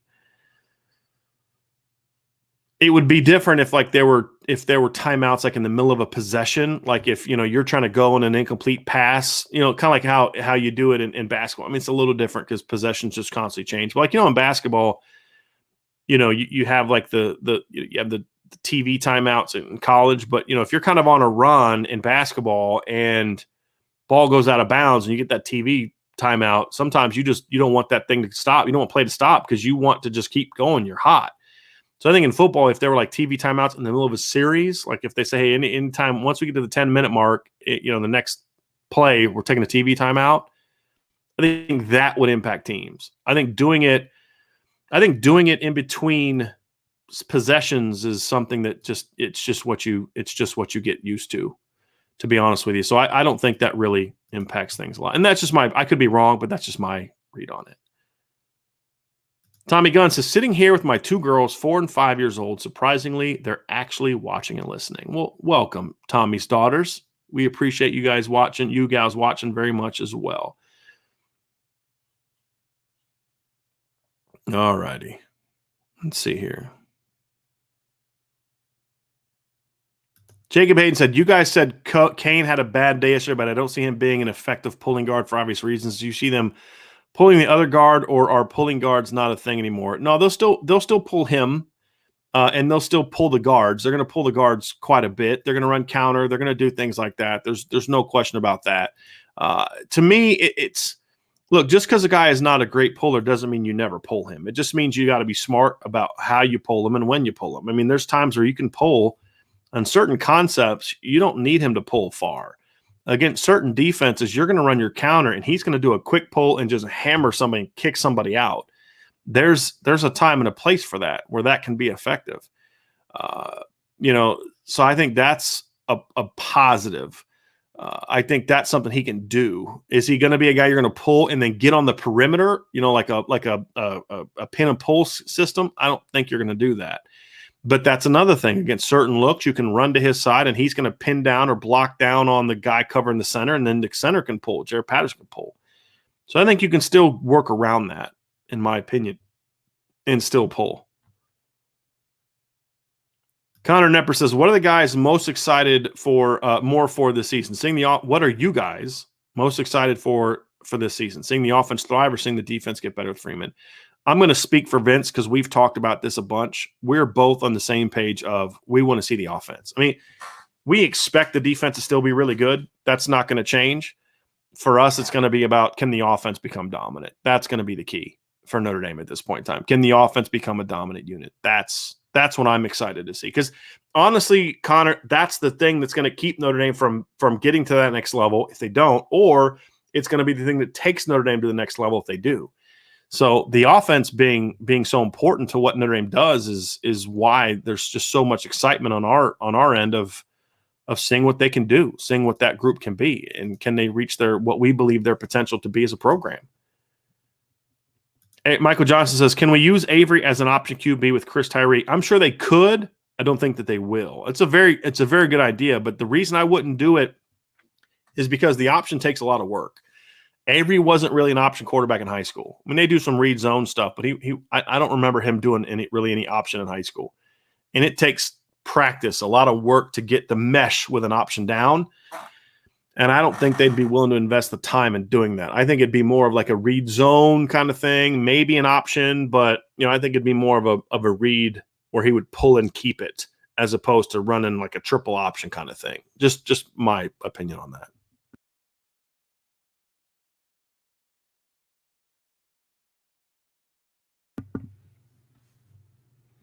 Tommy Gunn says, will Mayer get into the Notre Dame record books for receiving touchdowns at the tight end position? So that's a good question, Tommy. And I'm going to see if I can quickly find my old Notre Dame record book.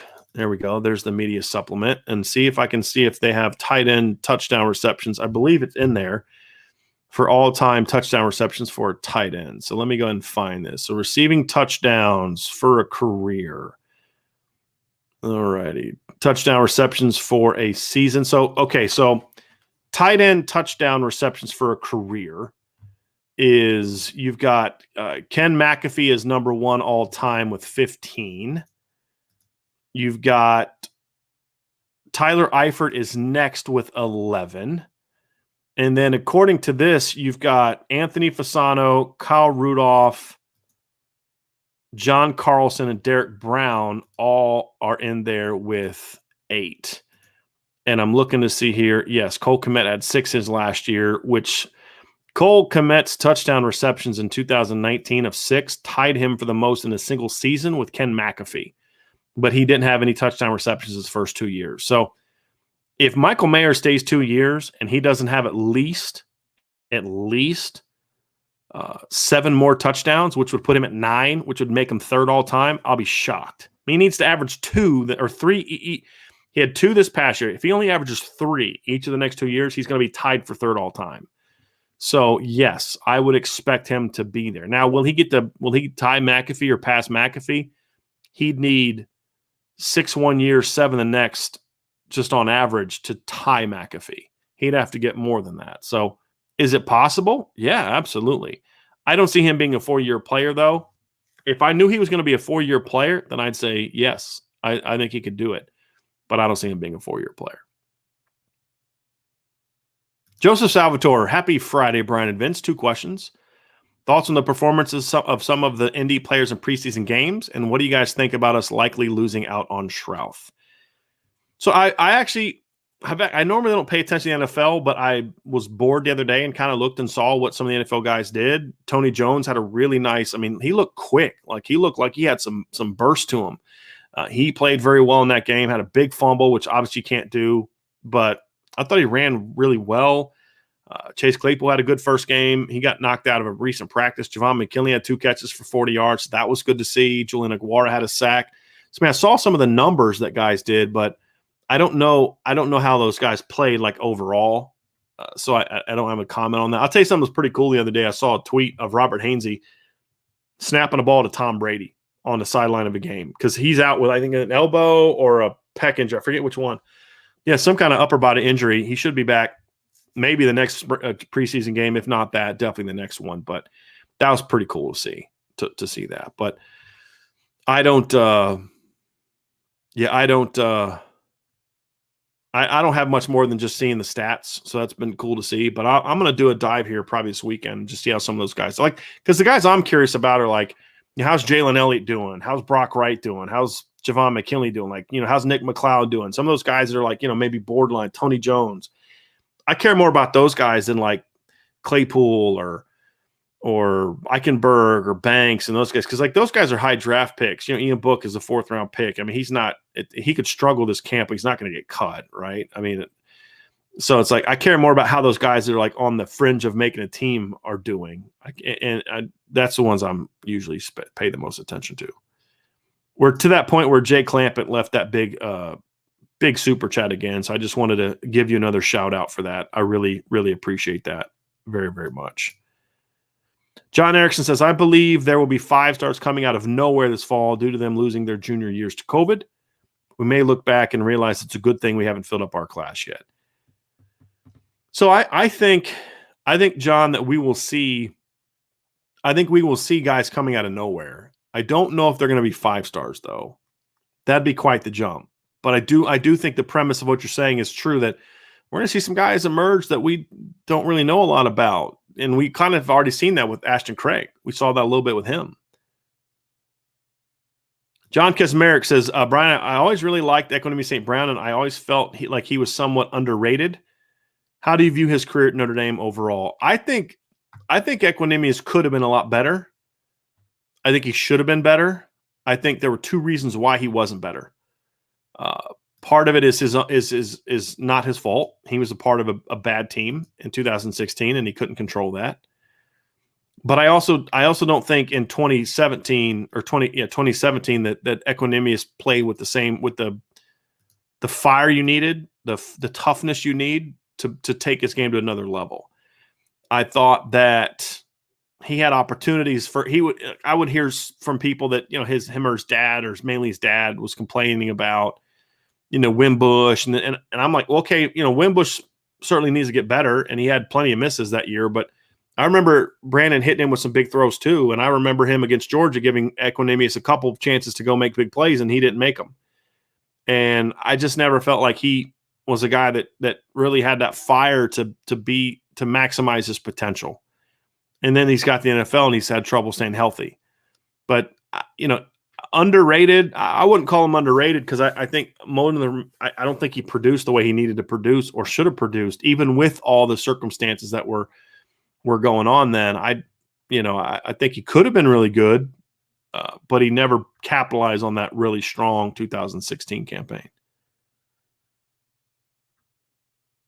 Chad Williams says, in my opinion, the best seat is either in either end zone, all the way at the top of the aisle. I can stand the whole time without getting yelled at, and easy to let people out.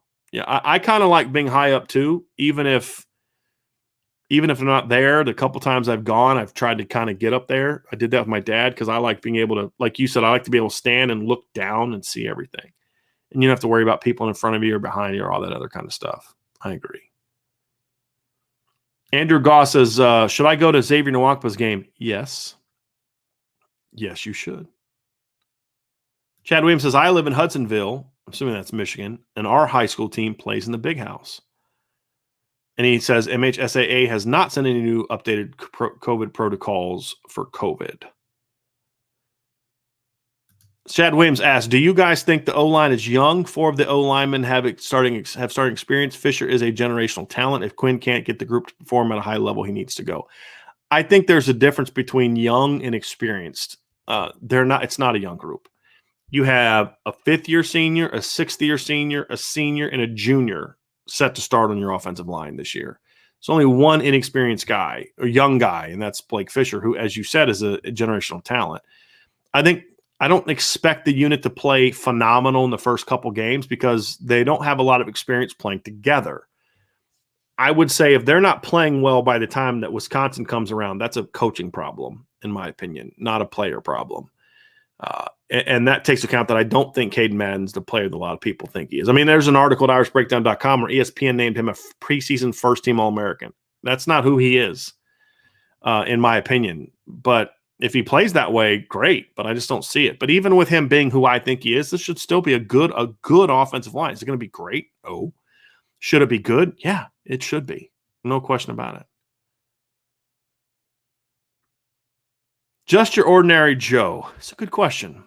Is there a downside to such multiplicity in the receiving core? Does it reduce how well a quarterback and any given receiver sync their vibe, knowing how each other's every move, time, etc.? No, I think it actually benefits it, because I think a perfect example is you go back and watch Alabama last year. Devontae Smith played all over the field. He inside to the boundary, outside to the boundary, inside of the field, outside of the field, number 3 guy. He played everywhere. And there was no problem with Mac Jones, because it's about how you teach it, Joe. So essentially, the way that it should be taught, and we've seen Notre Dame coaches, Tommy Rees talked about that in his interview with me, but this is something I've always believed, teaching it this way. I think a lot of coaches do it that way.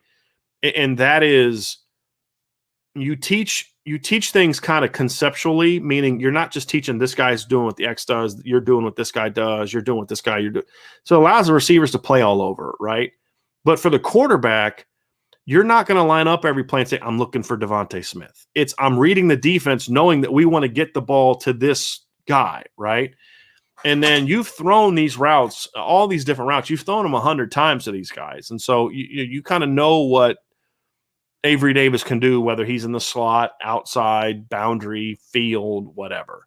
You just got to know what his role is in that particular play, and then you read the defense and throw it where it's supposed to go.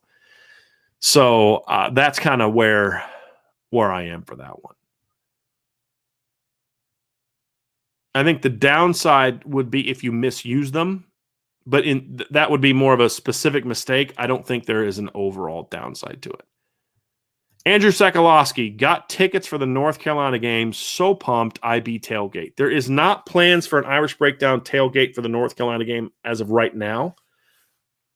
However, if things go really well in our first couple tailgates, we may call an audible and have one. It just depends on, again, you guys can have an IB tailgate anytime you want. It's just the ones that we're going to kind of be running and providing food for and all that kind of stuff. Well, right now it's just going to be USC and Purdue. Again, that could change. We may have so much fun at the Purdue one and then the USC one that we're like, you know what, let's do this again. This is great. We'll see. We'll see. But yeah, right now we do not have one planned for that.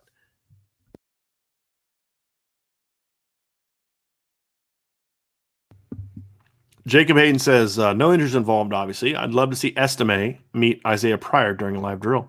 That'd be a good one. Let me get this out of here. Okay. Get back up these questions, these crazy people. Liam Gaming, hit the like button. Yes, please hit the like button. Subscribe, hit the notification bell for sure. If you're listening via podcast, give us a 5-star review. We'd really appreciate it.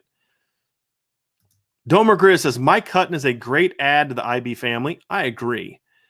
Easy to see he is a Hall of Famer. Happy to have his perspective and look forward to Brian's analysis now that you can focus on your passion areas. Thank you for that very much, Domer Grizz. I'm excited about it. You know, it's obviously it's good for me because it allows me to kind of focus on the things I like to do, want to do. It brings another voice. I mean, one great voice is good. 2 great voices even better. 3 great voices even better than that kind of thing. You know, and Mike has an area where I think he can really thrive. He's a great writer.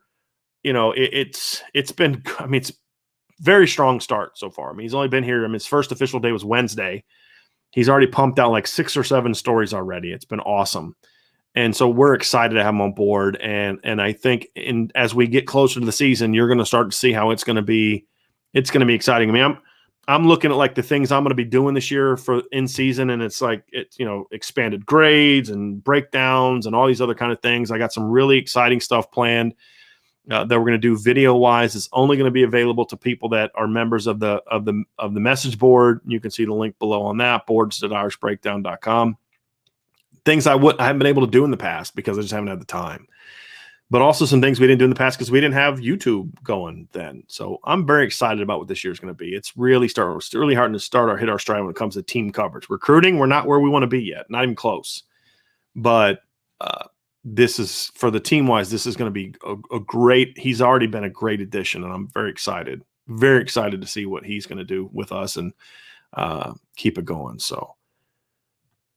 Robert says, could Sebo get lost in the depth chart this year like the way Jafar Armstrong was last year? It's possible. I mean, look, Sebo's a good football player, but so's Logan Diggs and so's Audric Estime, especially Logan Diggs. So, yeah, Sebo's going to have to play well to keep his job, but I think Sebo's a good football player. He'll have a chance to do that. But, yeah, Logan Diggs is a good football player. It's going to be hard to keep off the field.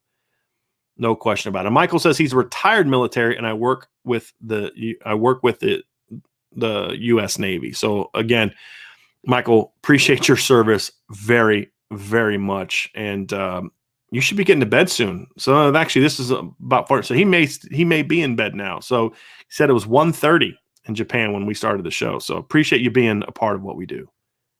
Don't regret says I'm definitely feeling old and don't understand what happened at the end of the Kyron Williams mic'd up video. Can you please explain it to us who are out of touch with what's cool these days? Hey, Domer Grizz, I'm with you. I have no clue what that was about. I don't know if it was that. I have no clue. I'm old like you are, my man. I have no idea what that was. No idea. Something to keep these guys busy. Misspelled military, sleepy brain. I get it, Michael. And I'm so tired, I didn't even notice it. So you're all good. You are good. Domer Gris says, what are the things right now that Kyron does better than Chris Tyree? I hope we get to see them both shine this year. I think number one, just overall, I think he's a little stronger. I think he's a better pass blocker right now, although I think Chris Tyree's getting better. I think he's more dynamic when it comes to his repertoire of pass routes that he can run as a pass catcher. And I think right now he's more elusive than Chris Tyree. I think Chris Tyree's more explosive. I think he brings more of a home run threat. But I think right now Kyron is a little bit better and is better, definitely better in those areas, in my opinion.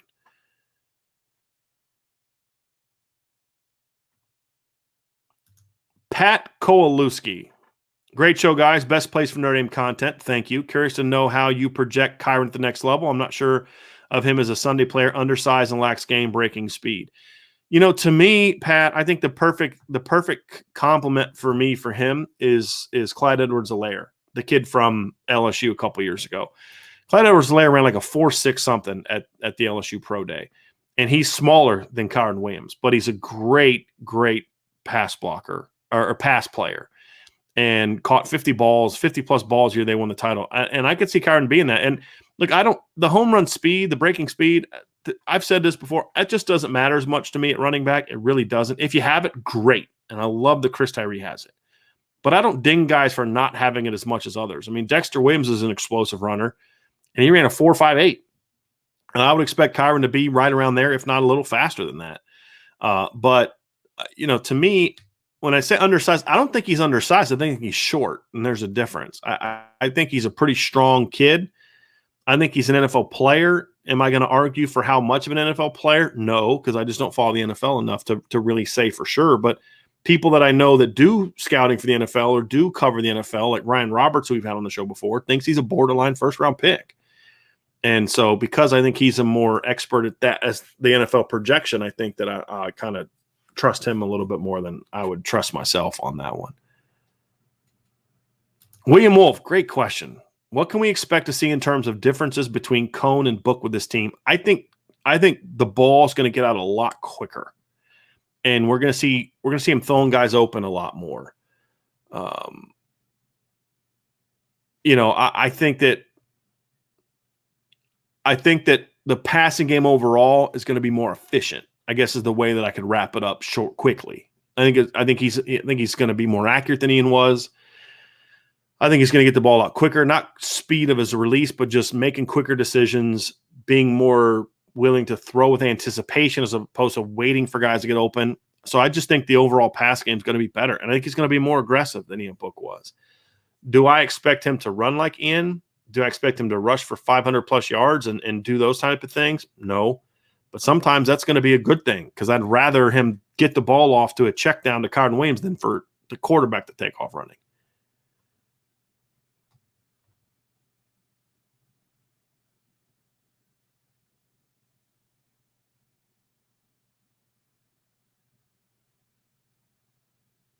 Ryan Gavin says, what makes a good field boundary nickel corner? Obviously, I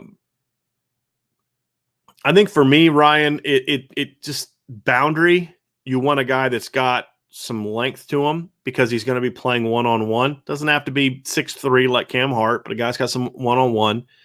You need a guy that can play physical because you're going to need him to, number one, be – a lot of teams are we're going to run more to the boundary than they do the field. So he's got to be good at block destruction. He's got to be good at tackling. You've got to have a pretty decent run defender in the boundary. You also need a guy to be physical because a lot of times, especially in the Marcus Freeman defense, and so we're going to focus more on that specifically, you're going to play a lot of cover and press coverage. Now, press coverage doesn't always mean being jamming guys to the line, but even if you're just mirroring, you've got to be physical as you work up the field against guys. And I think length is ideal because it makes the throwing window smaller. The field corner is a guy that's going to have to be rangy. You have to be a good tackler as the field corner because you're going to get perimeter runs, but you're going to get a lot of screens. And the other thing is you've got so much more space to work with. So I think you've got to be a good open field tackler. You've got to have some range. You've got to be a guy that's instinctive, a guy that can have good route recognition, but you don't have to necessarily be a great cover guy. If you have an elite cover guy at the field position, that's great, but you don't need it as much as you need in the boundary. And then nickel, it depends on the team you play, but more often than not, it's a guy that's that can cover, just flat out cover. Because normally when you put a nickel on the field, it's in a covered situation, so you're not worried about him coming up and making a bunch of tackles. You're not worried about him necessarily matching up against a big tight end, unless you're playing it almost every down. You can make sure that you avoid that kind of matchup at times. But he's got to cover. He's got to have speed, and he's got to cover. Those are the things you really, really look for. John Rich wants to know if anybody is tailgating for the Toledo game, it'd be fun to find a way to ID your spot so IB Nation could do a meet and greet. If you do anything like that in the opener, if any of y'all are doing stuff like that, let me know because we'll certainly stop by and do that. Like I said, I've got tickets for my wife and I, so we'll definitely be there.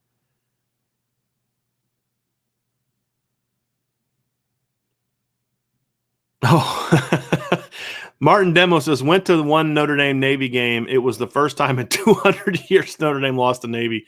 So that would have been the 2007 season. And Martin says it is still painful to remember.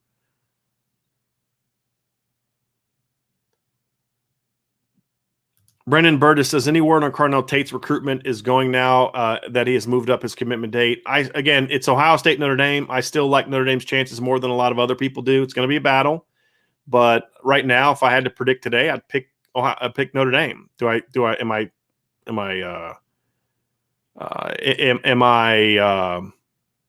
going to bet my mortgage on that? No. But if I were to make a prediction right now, yeah, I would say. I'll say yeah. John Climax is off camp again, fellas, and I are talking topic of the top 15 teams. What teams do you see not finishing the top 25? So let me pull up. John, that's a good question, John. Let me pull up the AP rankings here real quick.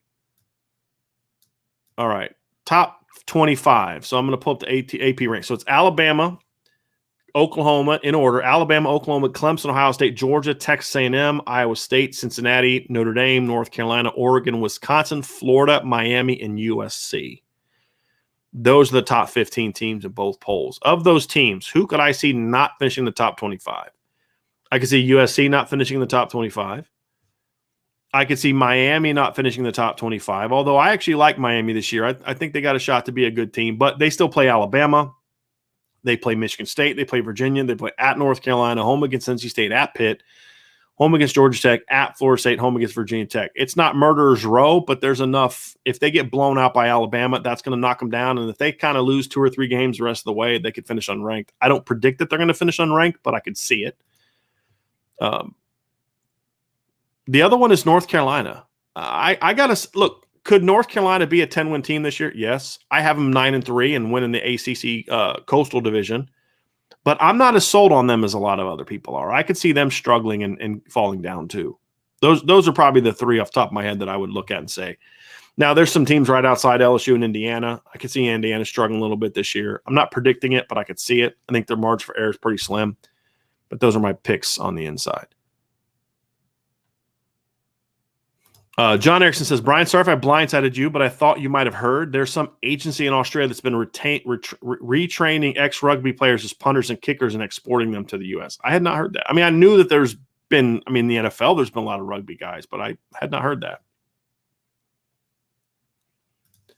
Audrey asks, if any young defensive lineman has a chance to surprise and make noise, who would it be and why?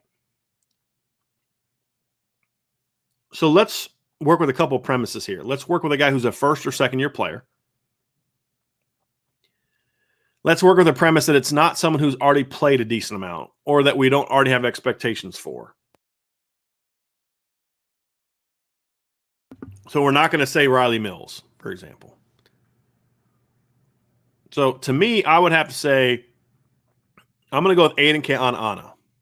And the reason for that is because I think he's going to have a role this year. I think he's a guy that's going to have a short yardage red zone goal line kind of role this year. And I think he can surprise some people. And if there's an injury at nose, I could see him playing a lot more and being effective. I'm not going to go with Gabriel Rubio because that was kind of my first instinct was to go with Gabriel Rubio because he's so good. But that 3 technique depth chart is just so loaded. Now, if there's a scenario in which Riley Mills is needed to play more end and you see Gabriel bumped up then yeah, he can make some noise. But I wouldn't call that a surprise because he's a top 100 recruit. I think Aiden Keanana would be the guy for me. Or here's a sleeper for you. I could see Alexander Ahrensberger playing this year and having a little bit of a splash. I've heard some good things about what he's doing in fall camp so far. And Vince has been impressed by him the last 2 times he's seen him in camp as well. Jungle Camping. Any returns for 6 from who? Will we be explosive here? And appreciate you guys. I'm hoping that they're explosive on kick returns. I don't care as much about punt returns, but I hope that they can be more explosive on kick returns. I think Chris Tyree, better timing there, but I also think the return blocking is just, it's poor timed. It's uncreative. It's kind of dull. It's just kind of like, don't screw it up. I'd like to see them get a little bit more aggressive with how they try to open things up. I honestly think they'll have at least 1 special teams touchdowns this year. I don't know if it'll be a kick return, but definitely a block. They had 2 last year, right? South Florida and Pitt. They had one the year before. Well, no, they didn't have one the year before. The one against Stanford, they might have, but the one I was thinking of against Stanford, that got returned to the 1. I'm going to make a prediction. They're going to score 2 special teams touchdowns this year. They're going to have at least 1, at least 2. They're going to have at least 1 on a block and at least 1 on a kick return. I think they're going to take a kick return back to the house. That's my prediction. Yeah, Irishman 7114. My wife and I just finished paying student loans, and she let me celebrate by buying a membership to the boards. Love this channel, and I'm glad to be able to watch live today. Go Irish, beat the Knowles. That is a great story, and I am glad that your wife let you jump on board. I'm very excited about that. So tell her thanks from Vince and I. Tell her thanks very, very much. And we appreciate you signing up and appreciate you being a part of what we do. That's great. Finish off paying student loans. That's a great feeling. I look forward to the day when I can do that. We're not there yet. We're not close to that yet, but that's going to be we're going to be celebrating that day. That's for sure. Liam Gaming says, how can you improve kickoff returns since you can't use wedge or even 2 blockers near each other? I think the thing is number 1, you have to get really good at teaching guys to sustain blocks longer. That's an important part of it. Number 2 is you can create some, your timing has to be good as blockers. Your timing as a kick returner has to be good. And you have to kind of create some cross blocks that create an initial seam. I think that's the key. And then also finding weaknesses in what they do. Hey, this guy really closes too early, or this guy's undisciplined in his lanes. Let's try to take advantage of that by setting up a block to do that. So I think those are the things I look for. Audrey says, if you had to project Houston Griffith's numbers this year, what would they look like? That is a good question. If I had to predict his numbers this year, I would say he's going to have 50 tackles. He's going to have at least 50 tackles. I think he's going to have at least 3 or 4 tackles for loss. He's going to have 2 picks and about 4 or 5 pass breakups. I think that would be a good year for him. Now, if the tackles could go up, but I see him obviously being part of rotation there. I think they will rotate. I think, let's say 60 tackles, because I think they're going to challenge him more. But 60 tackles, at least 4 tackles for loss, 2 picks, and at least 4 or 5 pass breakups. But the big thing is going to be limiting the big plays, which doesn't show up on a stat sheet. That's going to be a big part of it too.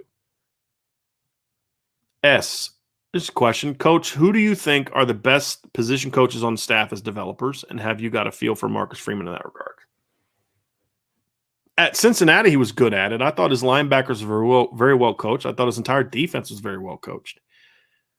When I look at the staff now, it's just so hard to really tell, S, because so many of these coaches are still kind of new to the system, to the program. So, Jeff Quinn's been here, so now this is his 4th year. Del Alexander's going into his 5th year. Lance Taylor's only going to his 3rd year.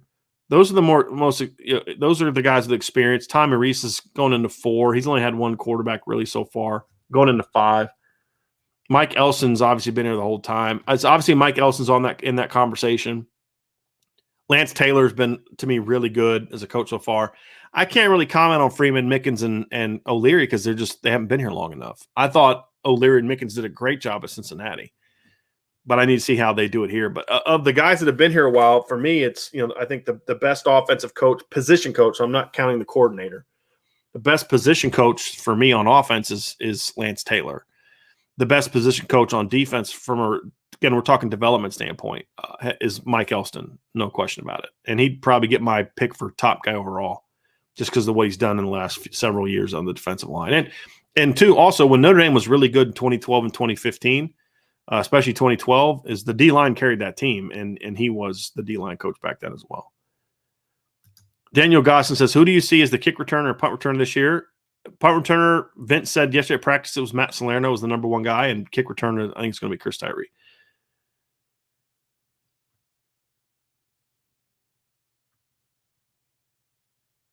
Audrey asked, Brian, what's your least favorite memory from watching the Irish? I was at the 05 USC game, and it's one of my fondest memories, but also one of my most painful.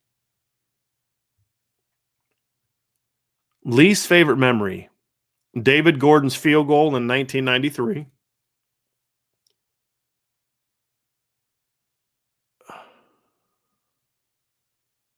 The Bush push situation is another one. And then losing the Navy in 07. Those are probably my 3 most painful. Oh, and then Miami 2017. Those are my 4 most painful memories watching Notre Dame over the years. John Klimek had, and this is, we were talking about the sleeper pick, said Alexander Ahrensberger is my surprise pick for the surprise younger player. It's a good one. That's a good one. Jordan Schreiber says, hi, IB Nation. Not sure if you answered this yet, but what is your confidence level in Kevin Austin playing a major role in this year's offense because of his injuries, or do you need to see or hear more? I don't need to see or hear more. I just need to know that he's healthy, Jordan. If he's healthy, I've no doubt that Kevin's going to be a really good player. No doubt. He's very talented.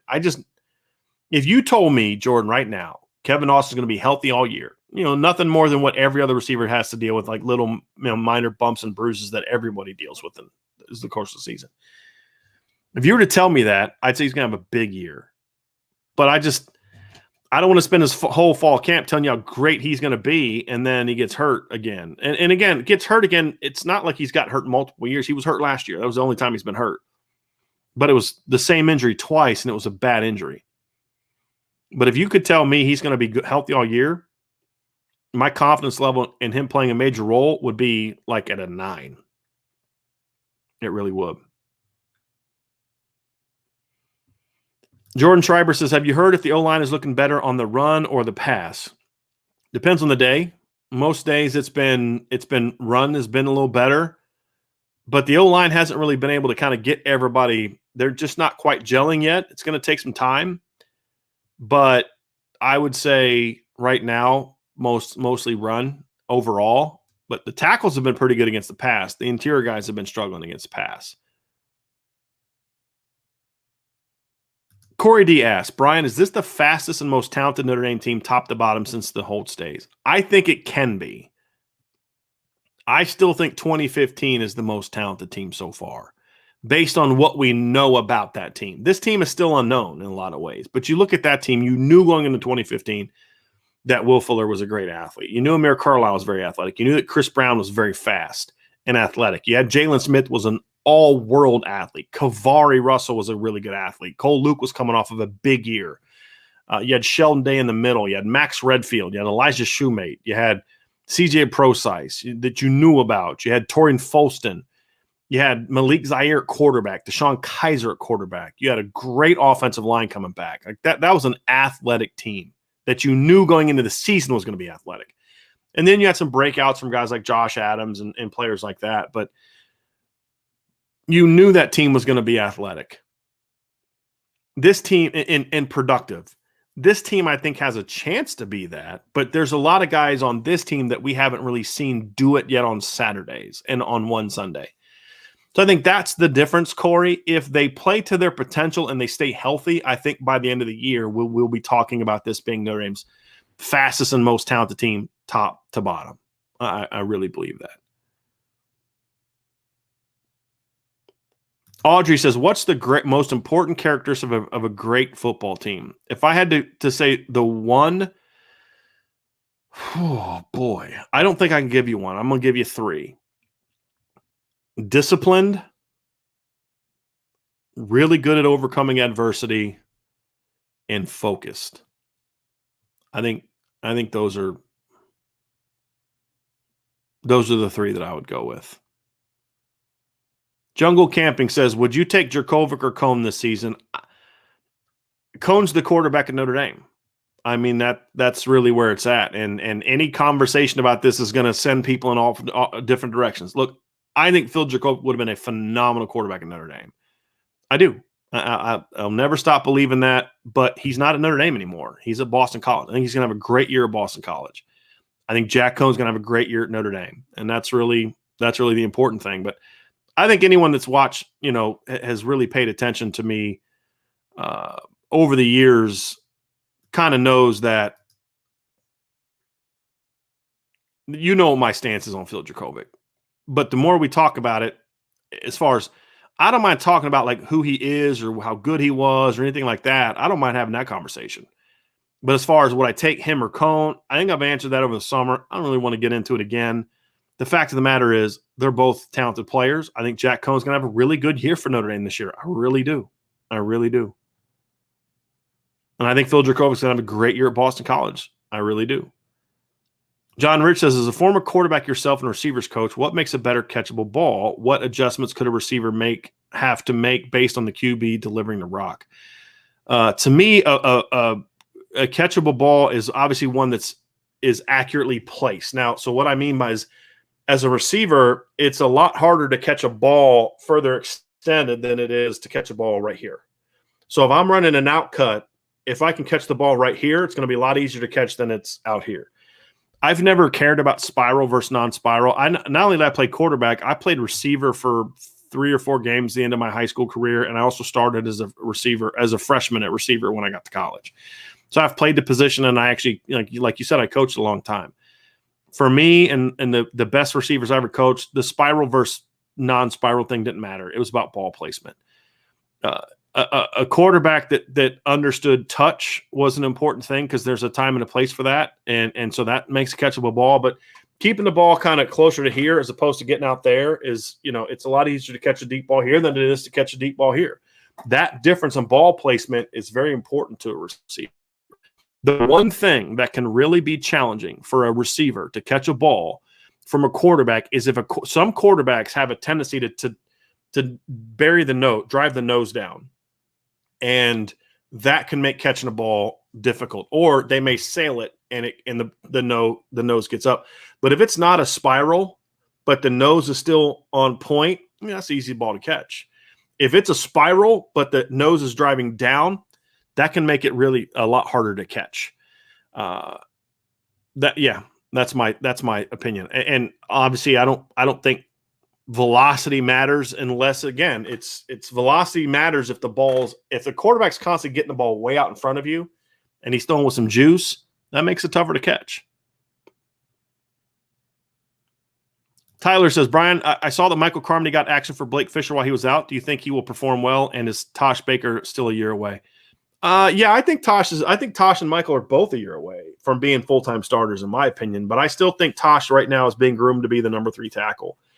I think part of the reason that they did Michael over there is they've also I've talked to people that have said oh, Tosh is getting time at left tackle too. It's just that, a couple open practices we've seen, Michael's getting left tackle action, but they're both getting action at left tackle. They're both getting action at right tackle, trying to get both of those guys ready to go. Nolan Esparza says, I have to admit, Mike Hutton is a new name to me, but he obviously has a great reputation. Any way to get a quick background story on the new member of the IB family? Yeah, so Mike was most recently at the Post-Gazette of Northern Indiana. He's been a sports writer for, I think he said 28 years. He actually covered Notre Dame from 2003 to 2011. He's covered high school sports, college sports, all types of things. He is also in the, let me pull this up because I want to make sure I get it right, but it's basically the Northern Indiana Sportscasters and Sports Writers Hall of Fame. So let me just pull this up so I can make sure that I get that correct, because when you're in the Hall of Fame, you deserve to have that correct. Yes, he was inducted into the Indiana Sportscasters and Sports Writers Association Hall of Fame in 2020. And so obviously getting a chance to have a veteran like Mike, a talented writer like Mike, and I think the thing I'm excited about is I think he's going to thrive so much in an internet format, whereas there's no word limits or word maximums. He can, whereas maybe one long story could have been 2 or 3 now. He knows how to do interviews. He knows how to find intriguing parts of stories. He knows football, right? I mean, so he's still learning the Notre Dame team, obviously, because he's only watched as a fan recently. But he's a really gifted writer and a hard worker. Quiet, unassuming. Just he's there to do a job, and he does it. And that I'm excited about it. I think he's going to help make this whole thing so much better. Because look, can I cover the beat? Sure. Am I ever going to be anyone ever going to confuse me for Loose Emoji or Tim Priester in regards to how I can turn an interview into a great story? I don't think so. That's not my specialty. Mike is good at that. He's very good at that. And then that allows me to focus on what I think I do better than anybody else, which is the analysis, the X's and O's, the deep dives into the program, things like that, opinion pieces, analysis pieces. And I always feel like the way that I want to get my team at IB together is I want to have people that have a passion and have a talent for certain things to do those things. And, it's like Mike and I were talking about the practice report. She's like, listen, I'm not going to get into like foot quickness. And I was like, Mike, that's not what I'm expecting you to do. Right. That's what Vince does. Right.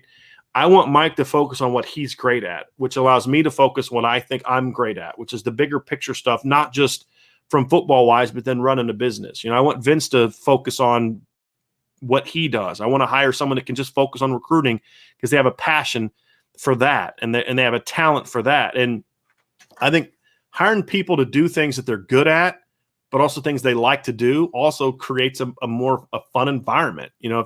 If someone can do something but they don't like to do it, they may do it, but they're not going to want to do it for very long because they're going to be looking for something they have a passion for.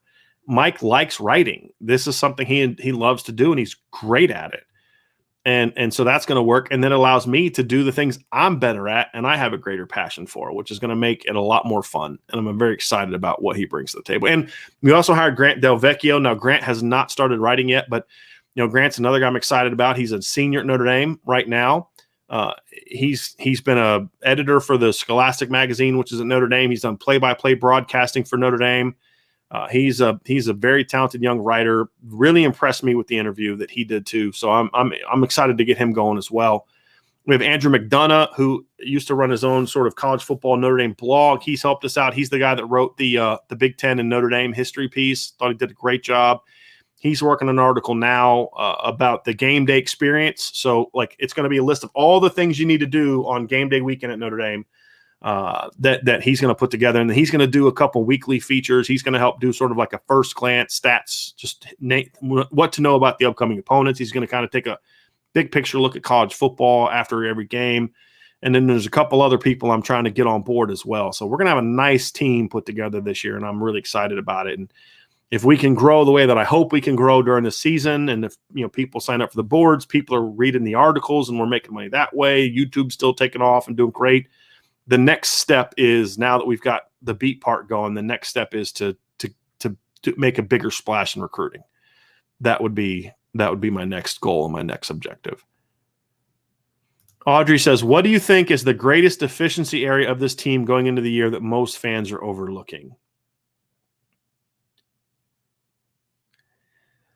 Audrey, I don't have an answer for you on that, because I think the greatest deficiency area as of right now is one that no one's overlooking, and that's the offensive line. So I don't think anyone's overlooking that, to be honest with you.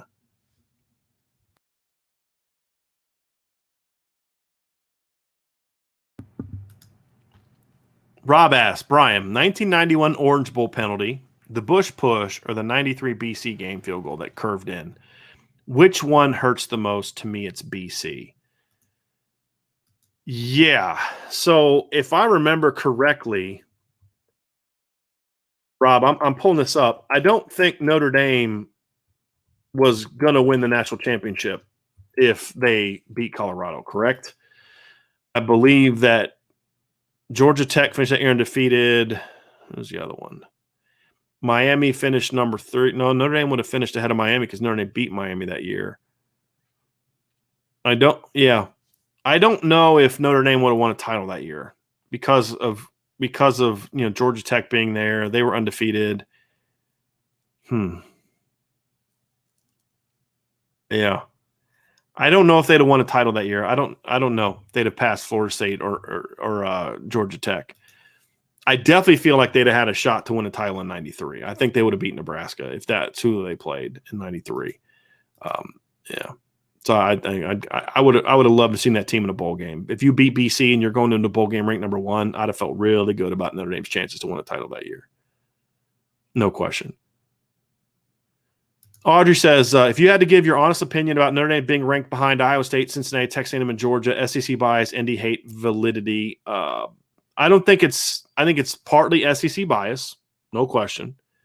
I don't think it's ND hate. I think it's just lazy analysis. I think it's people still thinking this is the same Notre Dame team from 10 years ago, and that's lazy. It's like they're not remembering. I mean, Texas A&M had some pretty bad years recently, some pretty mediocre years recently, and yet they're automatically getting the benefit of the doubt based on what?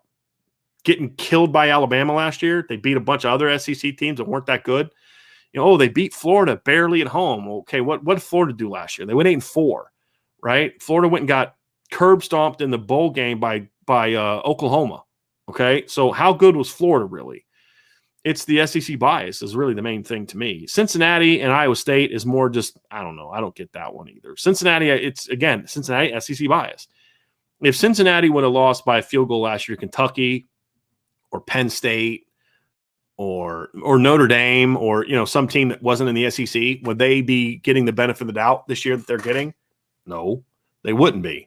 So I think a lot of it has to do with SEC bias. I can't tell you about Iowa State. I think that's just maybe love of Matt Campbell. They have a lot. I think Iowa State is actually analysis. I wouldn't have them ahead of Notre Dame, but I get it. Very experienced team, really good coaching, tough, somewhat favorable schedule, experienced quarterback, great running back, and a tough defense. I think they got a lot of ingredients that people like, and they were a pretty good football team last year. They beat Oklahoma once, right, in the regular season. Battled Oklahoma really tough in the postseason. Oklahoma won by 6. It was a really good football game, and their other loss was in the conference was a 3-point loss to Oklahoma State. And then they went out in a bowl game and just blasted Oregon. And their opening game loss to Louisiana Lafayette was terrible. But by the end of the year, you're like, wow, you know what? Louisiana Lafayette's a pretty good football team. Louisiana Lafayette went 10-1 last year. Their only loss was a 3-point loss to Coastal Carolina. And so, I think Iowa State, I get being ranked in the top 10. I wouldn't have them ahead of Notre Dame, but I somewhat get it. I'm not upset about it. I don't think there's a bias. I just think it's an evaluation I don't necessarily agree with, but I get why they're there. I think the other stuff is SEC bias. And I think with Georgia, it's still people hyping up the recruiting rankings. Well, look at all the recruiting. They're finishing number 1 and 2 in recruiting every year. Okay, well, they're not finishing number 1 and 2 in the football field in the last 3 years. They did in 17, but haven't since. So it's an SEC bias, in my opinion. Connor says, do you think an elite QB is the real breakthrough for a championship for the Irish? Hypothetically, put T-Law in a gold helmet. How many rings does he get us? Same as he got at Clemson. He got 1. I think Notre Dame would have won a title in 2018 if Trevor Lawrence was their quarterback. I do. I think they would have beat Alabama. No, I have no doubt they would have beat Alabama. Audrey, what's your favorite quote of all time? Doesn't just have to be football related.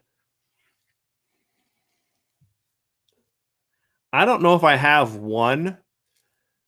I have a lot of quotes that I like to use from the movie Friday that are not appropriate for the YouTube channel. I have a lot of quotes that I use from Blazing Saddles, which is funny because I didn't watch that movie until I was an adult. My dad loved that movie. I thought it was a Western. Well, it kind of was a Western. But I thought it was like a not funny Western. And my dad and his dad loved Westerns. I'm not really a big Western guy. But then my dad made me watch it in like 2007, and I'm like, fine, I'll watch it because he's been begging me to watch it for years, and I finally watched it. It was hilarious. But it's a lot of quotes from that. A lot of quotes from Liar Liar. I use a lot of quotes from that, which is really funny. Whenever I hurt myself, like stub my toe or something, I'll use the quote he had in the bathroom when the guy walked in. What are you doing? I'm kicking my, So, yeah, I don't really have one favorite quote, to be honest with you. But I'm a movie quote kind of guy. I don't have like football quote and all that stuff. There's a couple Ronald Reagan quotes that I like to use, but I don't really have like one favorite quote, to be honest with you. I have to think about that one though, because maybe there's one that I could decide on, but I don't have one right now. 82 Slice with the question on Avery Davis playing some read option. I'm curious what the coaches saw or didn't see that caused them to move him out of position in the first place. He was just not an every down quarterback. He wasn't going to really hurt you with his arm. He wasn't going to hurt you with the ability to sit in the pocket and pick you apart. I think there's some offenses that Avery Davis could have played quarterback in. There's no doubt, more run throw type offenses, but he just wasn't that pure thrower. Didn't have a bazooka for an arm, had a decent arm, but just didn't have a great arm. And I just think his value was greater at positions where he could have more of an every down effect.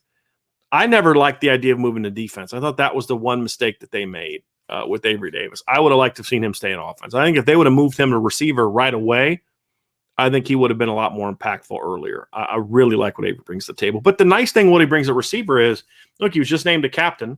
We've talked about this. He brings that quarterback leadership, that quarterback intelligence to the receiver position, which I think is going to help that group quite a bit, in my opinion.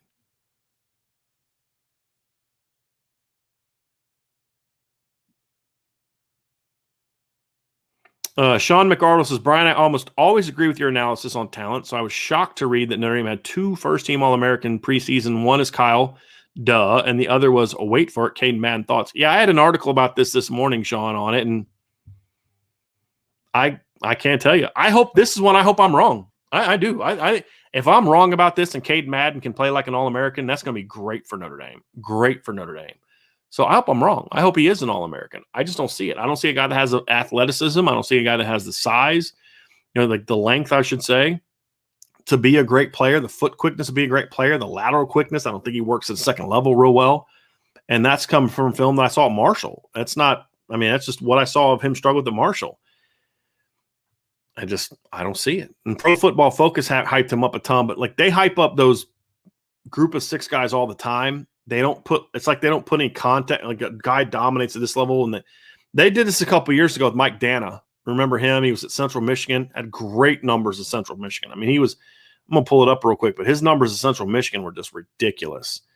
Let me find it here. I think it was 2018. Yeah, 2018, Michael Dana. He's like 6'2", 250. He had 15 tackles for loss, 9.5 sacks, 3 fumbles returns, 2 for touchdowns at Central Michigan.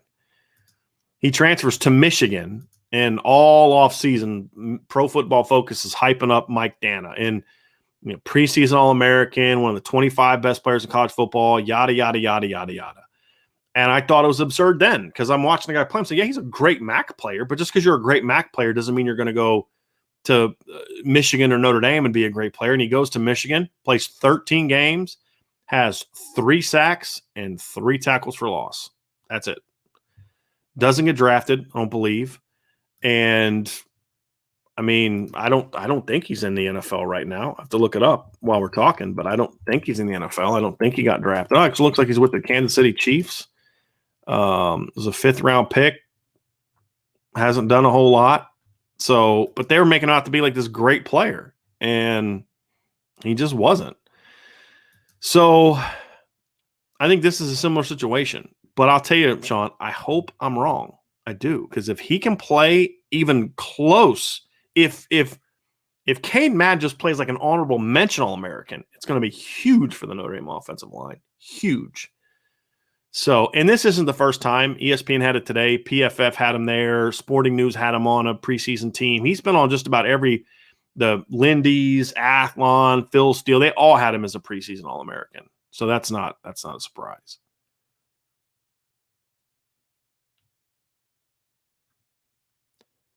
It's these last few questions before we get out of here. Benjamin Carchi says, do you see Notre Dame pulling out any trick plays this year? And if not, what would you call for the first play of the season? So I've said this before, first play of the season. I'm going to go backwards on this one. First play of the season, I have 11 personnel outside zone with an RPO. That's my prediction for the first play of the game. I'll probably be wrong, but that's, got to pick something. Do I see them pulling out any trick plays? Sure, they'll have some fun stuff. They did it last year. They did it the year before. They'll have some fun stuff. Reverses, maybe a double pass, stuff like that. Yeah, and to me, I don't view a jet sweep as a trick play. Just a motion, just flick. That's not a trick play. It's just an outside run. Trick play is more of a reverse, double reverse, a double throw, a flea flicker, something like that. Those are more trick plays for me. And yeah, I think they'll have a couple of those. Those are fun. I think those things are fun to do for players. And I'm trying to remember who the coach was that would always do stuff like that. And he said, guys enjoy that stuff. So that's what we do. I can't remember who it was.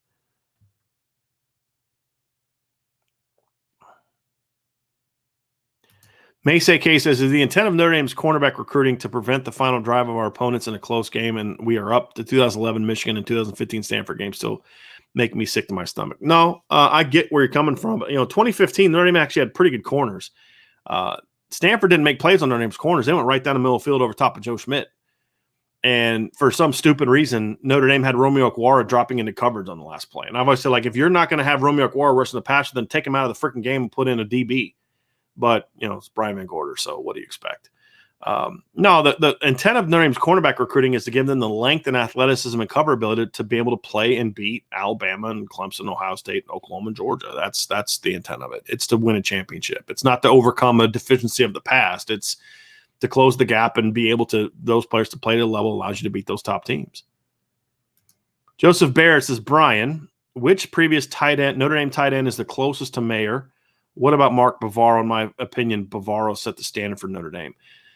So, Joseph, Bavaro's a little bit before my time. I only remember Bavaro for the Giants. I don't remember Mark Bavaro as a Notre Dame player. So I can't really, and even then in the NFL, I was young when he was at Notre Dame. When he was in the NFL. So I really can't tell you that one. I can't go back that far. I think when I just look at Notre Dame, to me, the player, his skill set is more similar to Durham Smythe than anybody else. I think he's more of a pure tight end. So I don't think he compares to Kyle Rudolph. Again, I'm just talking about what they were in college.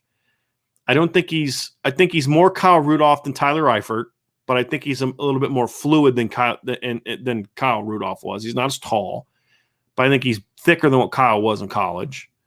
And I think he's more athletic than what Kyle was in college. Because Kyle was banged up a lot. And I don't think we ever saw necessarily Kyle Rudolph's best after his freshman year because he was banged up a lot. He's more of a natural tight end than Tyler Eifert. Tyler Eifert was kind of a moving all around kind of guy. I think he's a much better I think a guy that, a part of me wants to compare him to Troy Nicholas because I think there's some similarities in their athleticism and their skill sets, but I think Michael's a much better pass receiver than Troy ever was.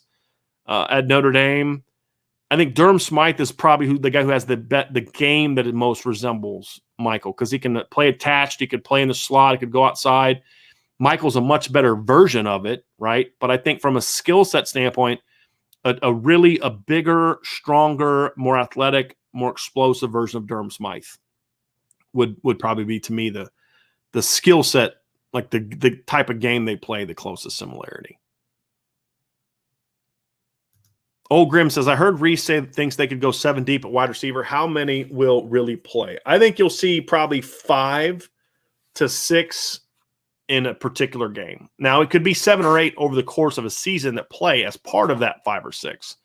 But you go past 5, you get a little bit tight. You can do 6 if one of those 6 has a real narrow role. You go past that, and guys just aren't getting enough work and enough. The quarterback's not getting enough work with those guys. They're not getting enough work. It can be a little bit difficult at that point in time.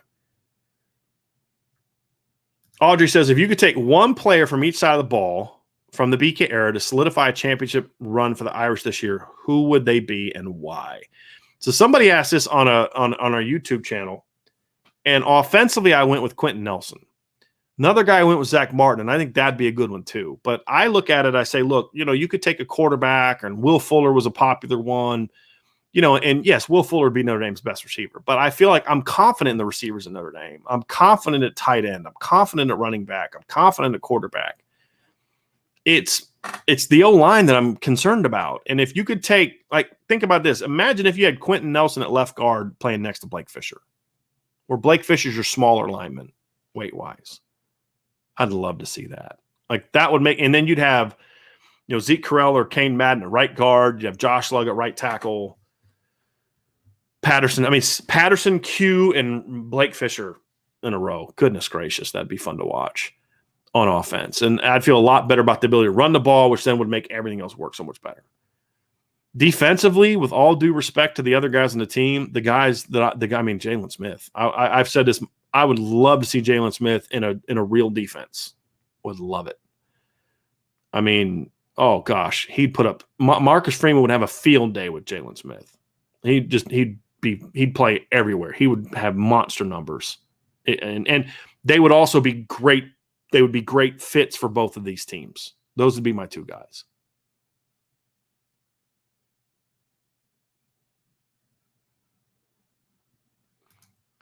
Circumference B.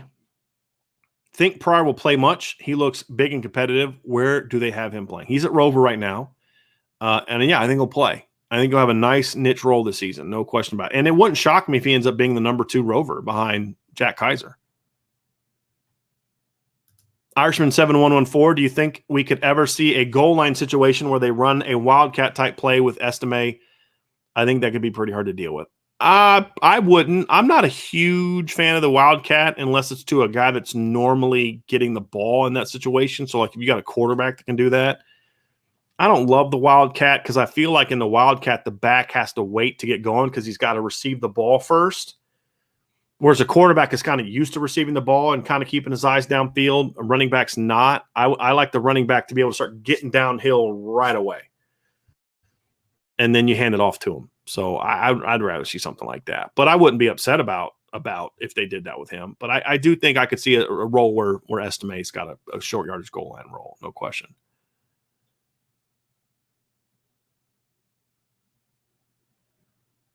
Andrew Goss says, are you involved with the Indiana Football Hall of Fame at all? I am not.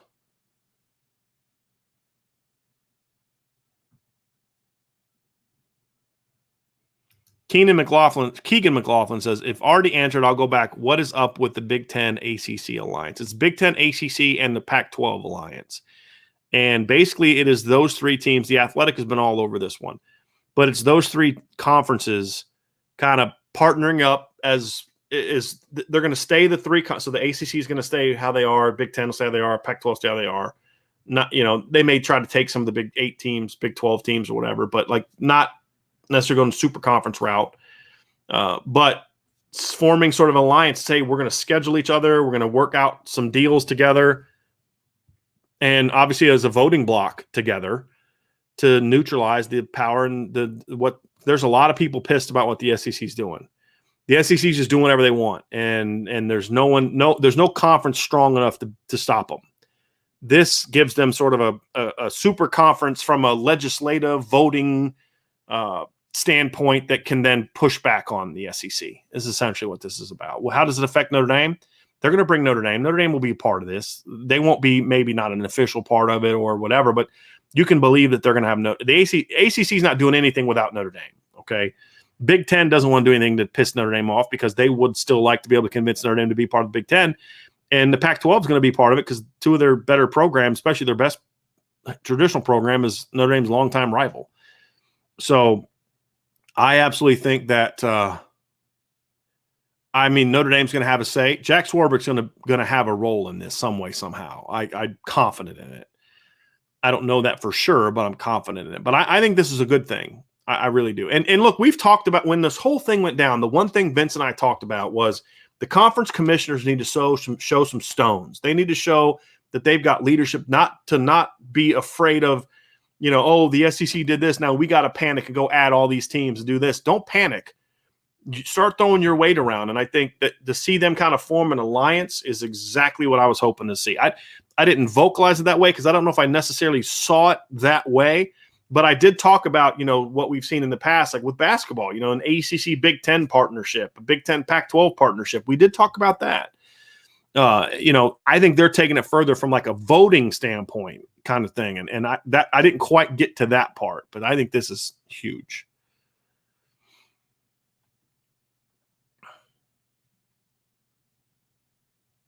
All right, let's get down here.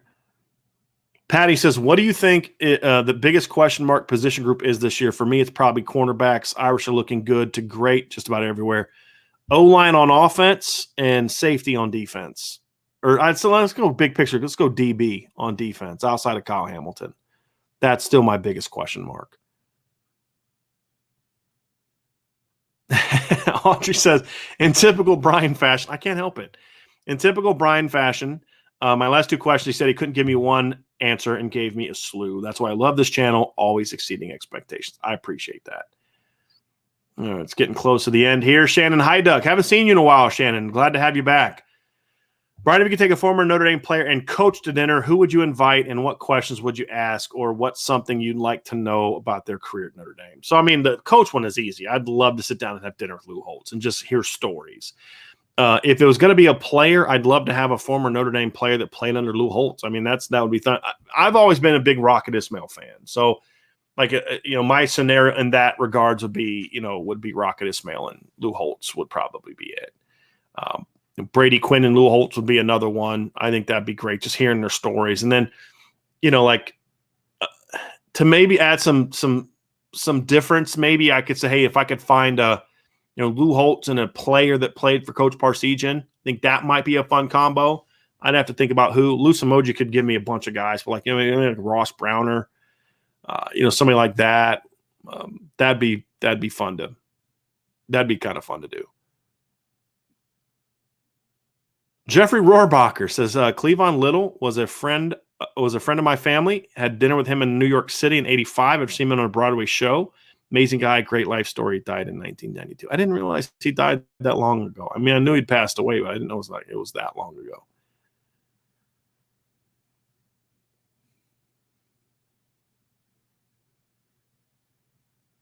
Audrey says, where does the term flea flicker come from? I have no idea. No idea. Patty says, Bobby Bowden used to love those trick plays. That's who it was. I think that's who it was. It just always said, hey, just always kind of thought it was fun for the players, engaging for the players. He always did fun stuff like that. Andrew Vandenover, since it's free for all Friday, I go to a Big 12 university, and I was wondering about your opinions with the Big 12 being left out of the Conference Alliance. I get why they're doing it, because if you're these teams, you don't know if the Big 12 is going to exist. And what deal can you sign with the Big 12 right now? I don't know if there is one. You don't know if they're going to exist in 4 years. So I understand. I think you can always bring the Big 12 in later, especially if you're going to be doing some deals, some scheduling deals. You can always bring them in later. But I just think it'd be hard to bring them in right now because it's an 8-team league. You're not dealing with Oklahoma and Texas. There's a great deal of uncertainty. The reason that those teams have tried to get out of the Big 12 is because the sad part is none of those teams are really big money makers. They're not big draws. They're not big TV markets. They're not big states. I mean, they're not. I mean, it's unfortunate, but it's true. Yeah, I get it. So unless they're able to kind of add some weight to their conference, and I don't know how that would work, I think it's going to be tough for them to. It's going to be tough for them to exist as they currently are. I think right now I'd lean towards they're going to kind of break up into other leagues. I'd lean more towards that than I would, maybe them adding teams that would really move the needle. That's just kind of my opinion. Like I could see the ACC getting up to 16 teams and like adding like West Virginia and a UCF. I could see, the AAC picking up a couple of those Texas teams. I could see the Pac-12 picking up a couple of those teams and something like that. But I think some of those teams are going to have a hard time finding a Power 5 conference.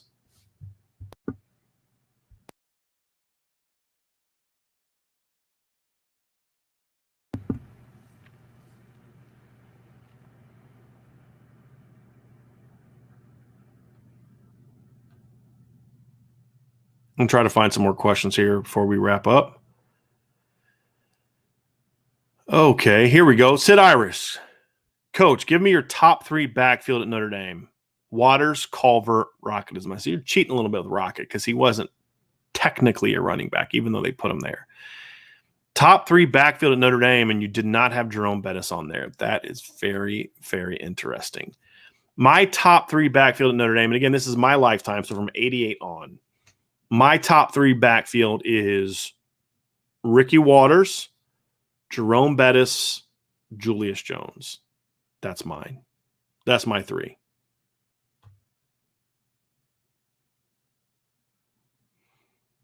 All righty.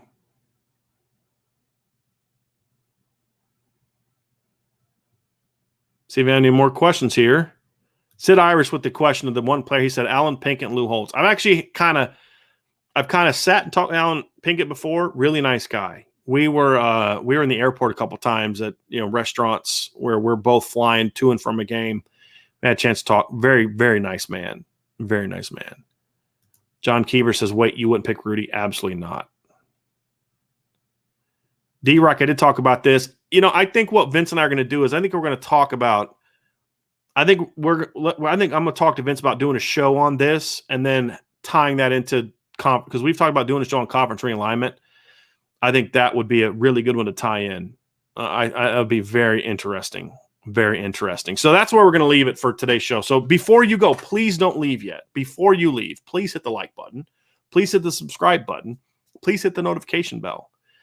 If you're not signed up yet, right there, join the message board. Boards at irishbreakdown.com. We have monthly memberships, annual memberships. If you're someone who just wants to support the channel, but you don't really do message boards, we have a booster club that we have where you can just, you can give us a donation, which we appreciate. You can use the boards if you want. You can get a discount to the merch store. Anyone that signs up through Irish Breakdown gets a discount to the merchandise store. You don't have to be part of the boards to take advantage of our Built Bar deal. Just put a big order in last night, ordered like 6 or 7 different things, most of them from my wife. But got a big Built Bar order last night, which I appreciate everybody being a part of. All you got to do is anything. You don't have to necessarily, the link that I sent that's in there will send you to a certain products. You can get any of their products and you get 10% off if you just use the promo code Irish Breakdown. One word, all caps, Irish Breakdown. So that is something that's for you. Use it if you'd like. They're really great protein bars. They're tasty. They're very healthy. I enjoy them very, very much. The thing is I have to keep them far away because if I just kept them by my desk, I'd eat 4 or 5 of them a day. And that's not what they're intended to do. But I have not bought a candy bar since I started eating Built Bars. So yeah, take advantage of that. So lots going on Irish Breakdown. Make sure you check out our website, irishbreakdown.com. Check out our message board. We'd love to have you part of what we're doing there. And again, if you like doing pick'em football leagues, send me an email or a direct message on Twitter. Either way, I'll send you the sign-up information for that. You do not have to be a member of the message boards to sign up for that. It's through Yahoo. It's just pick games straight up. And then, of course, you have confidence points. That's how we kind of differentiate. So let me know if you're interested. It'll be a lot of fun. The winner gets a free membership plus a free shirt plus a free IB hat. Second place person gets a shirt and a hat. The third place person gets a shirt or a hat. So there are some prizes involved too. So for Vince, I'm Brian. Have a great rest of your weekend. Thanks for being with us this week, and we will see you again very, very soon.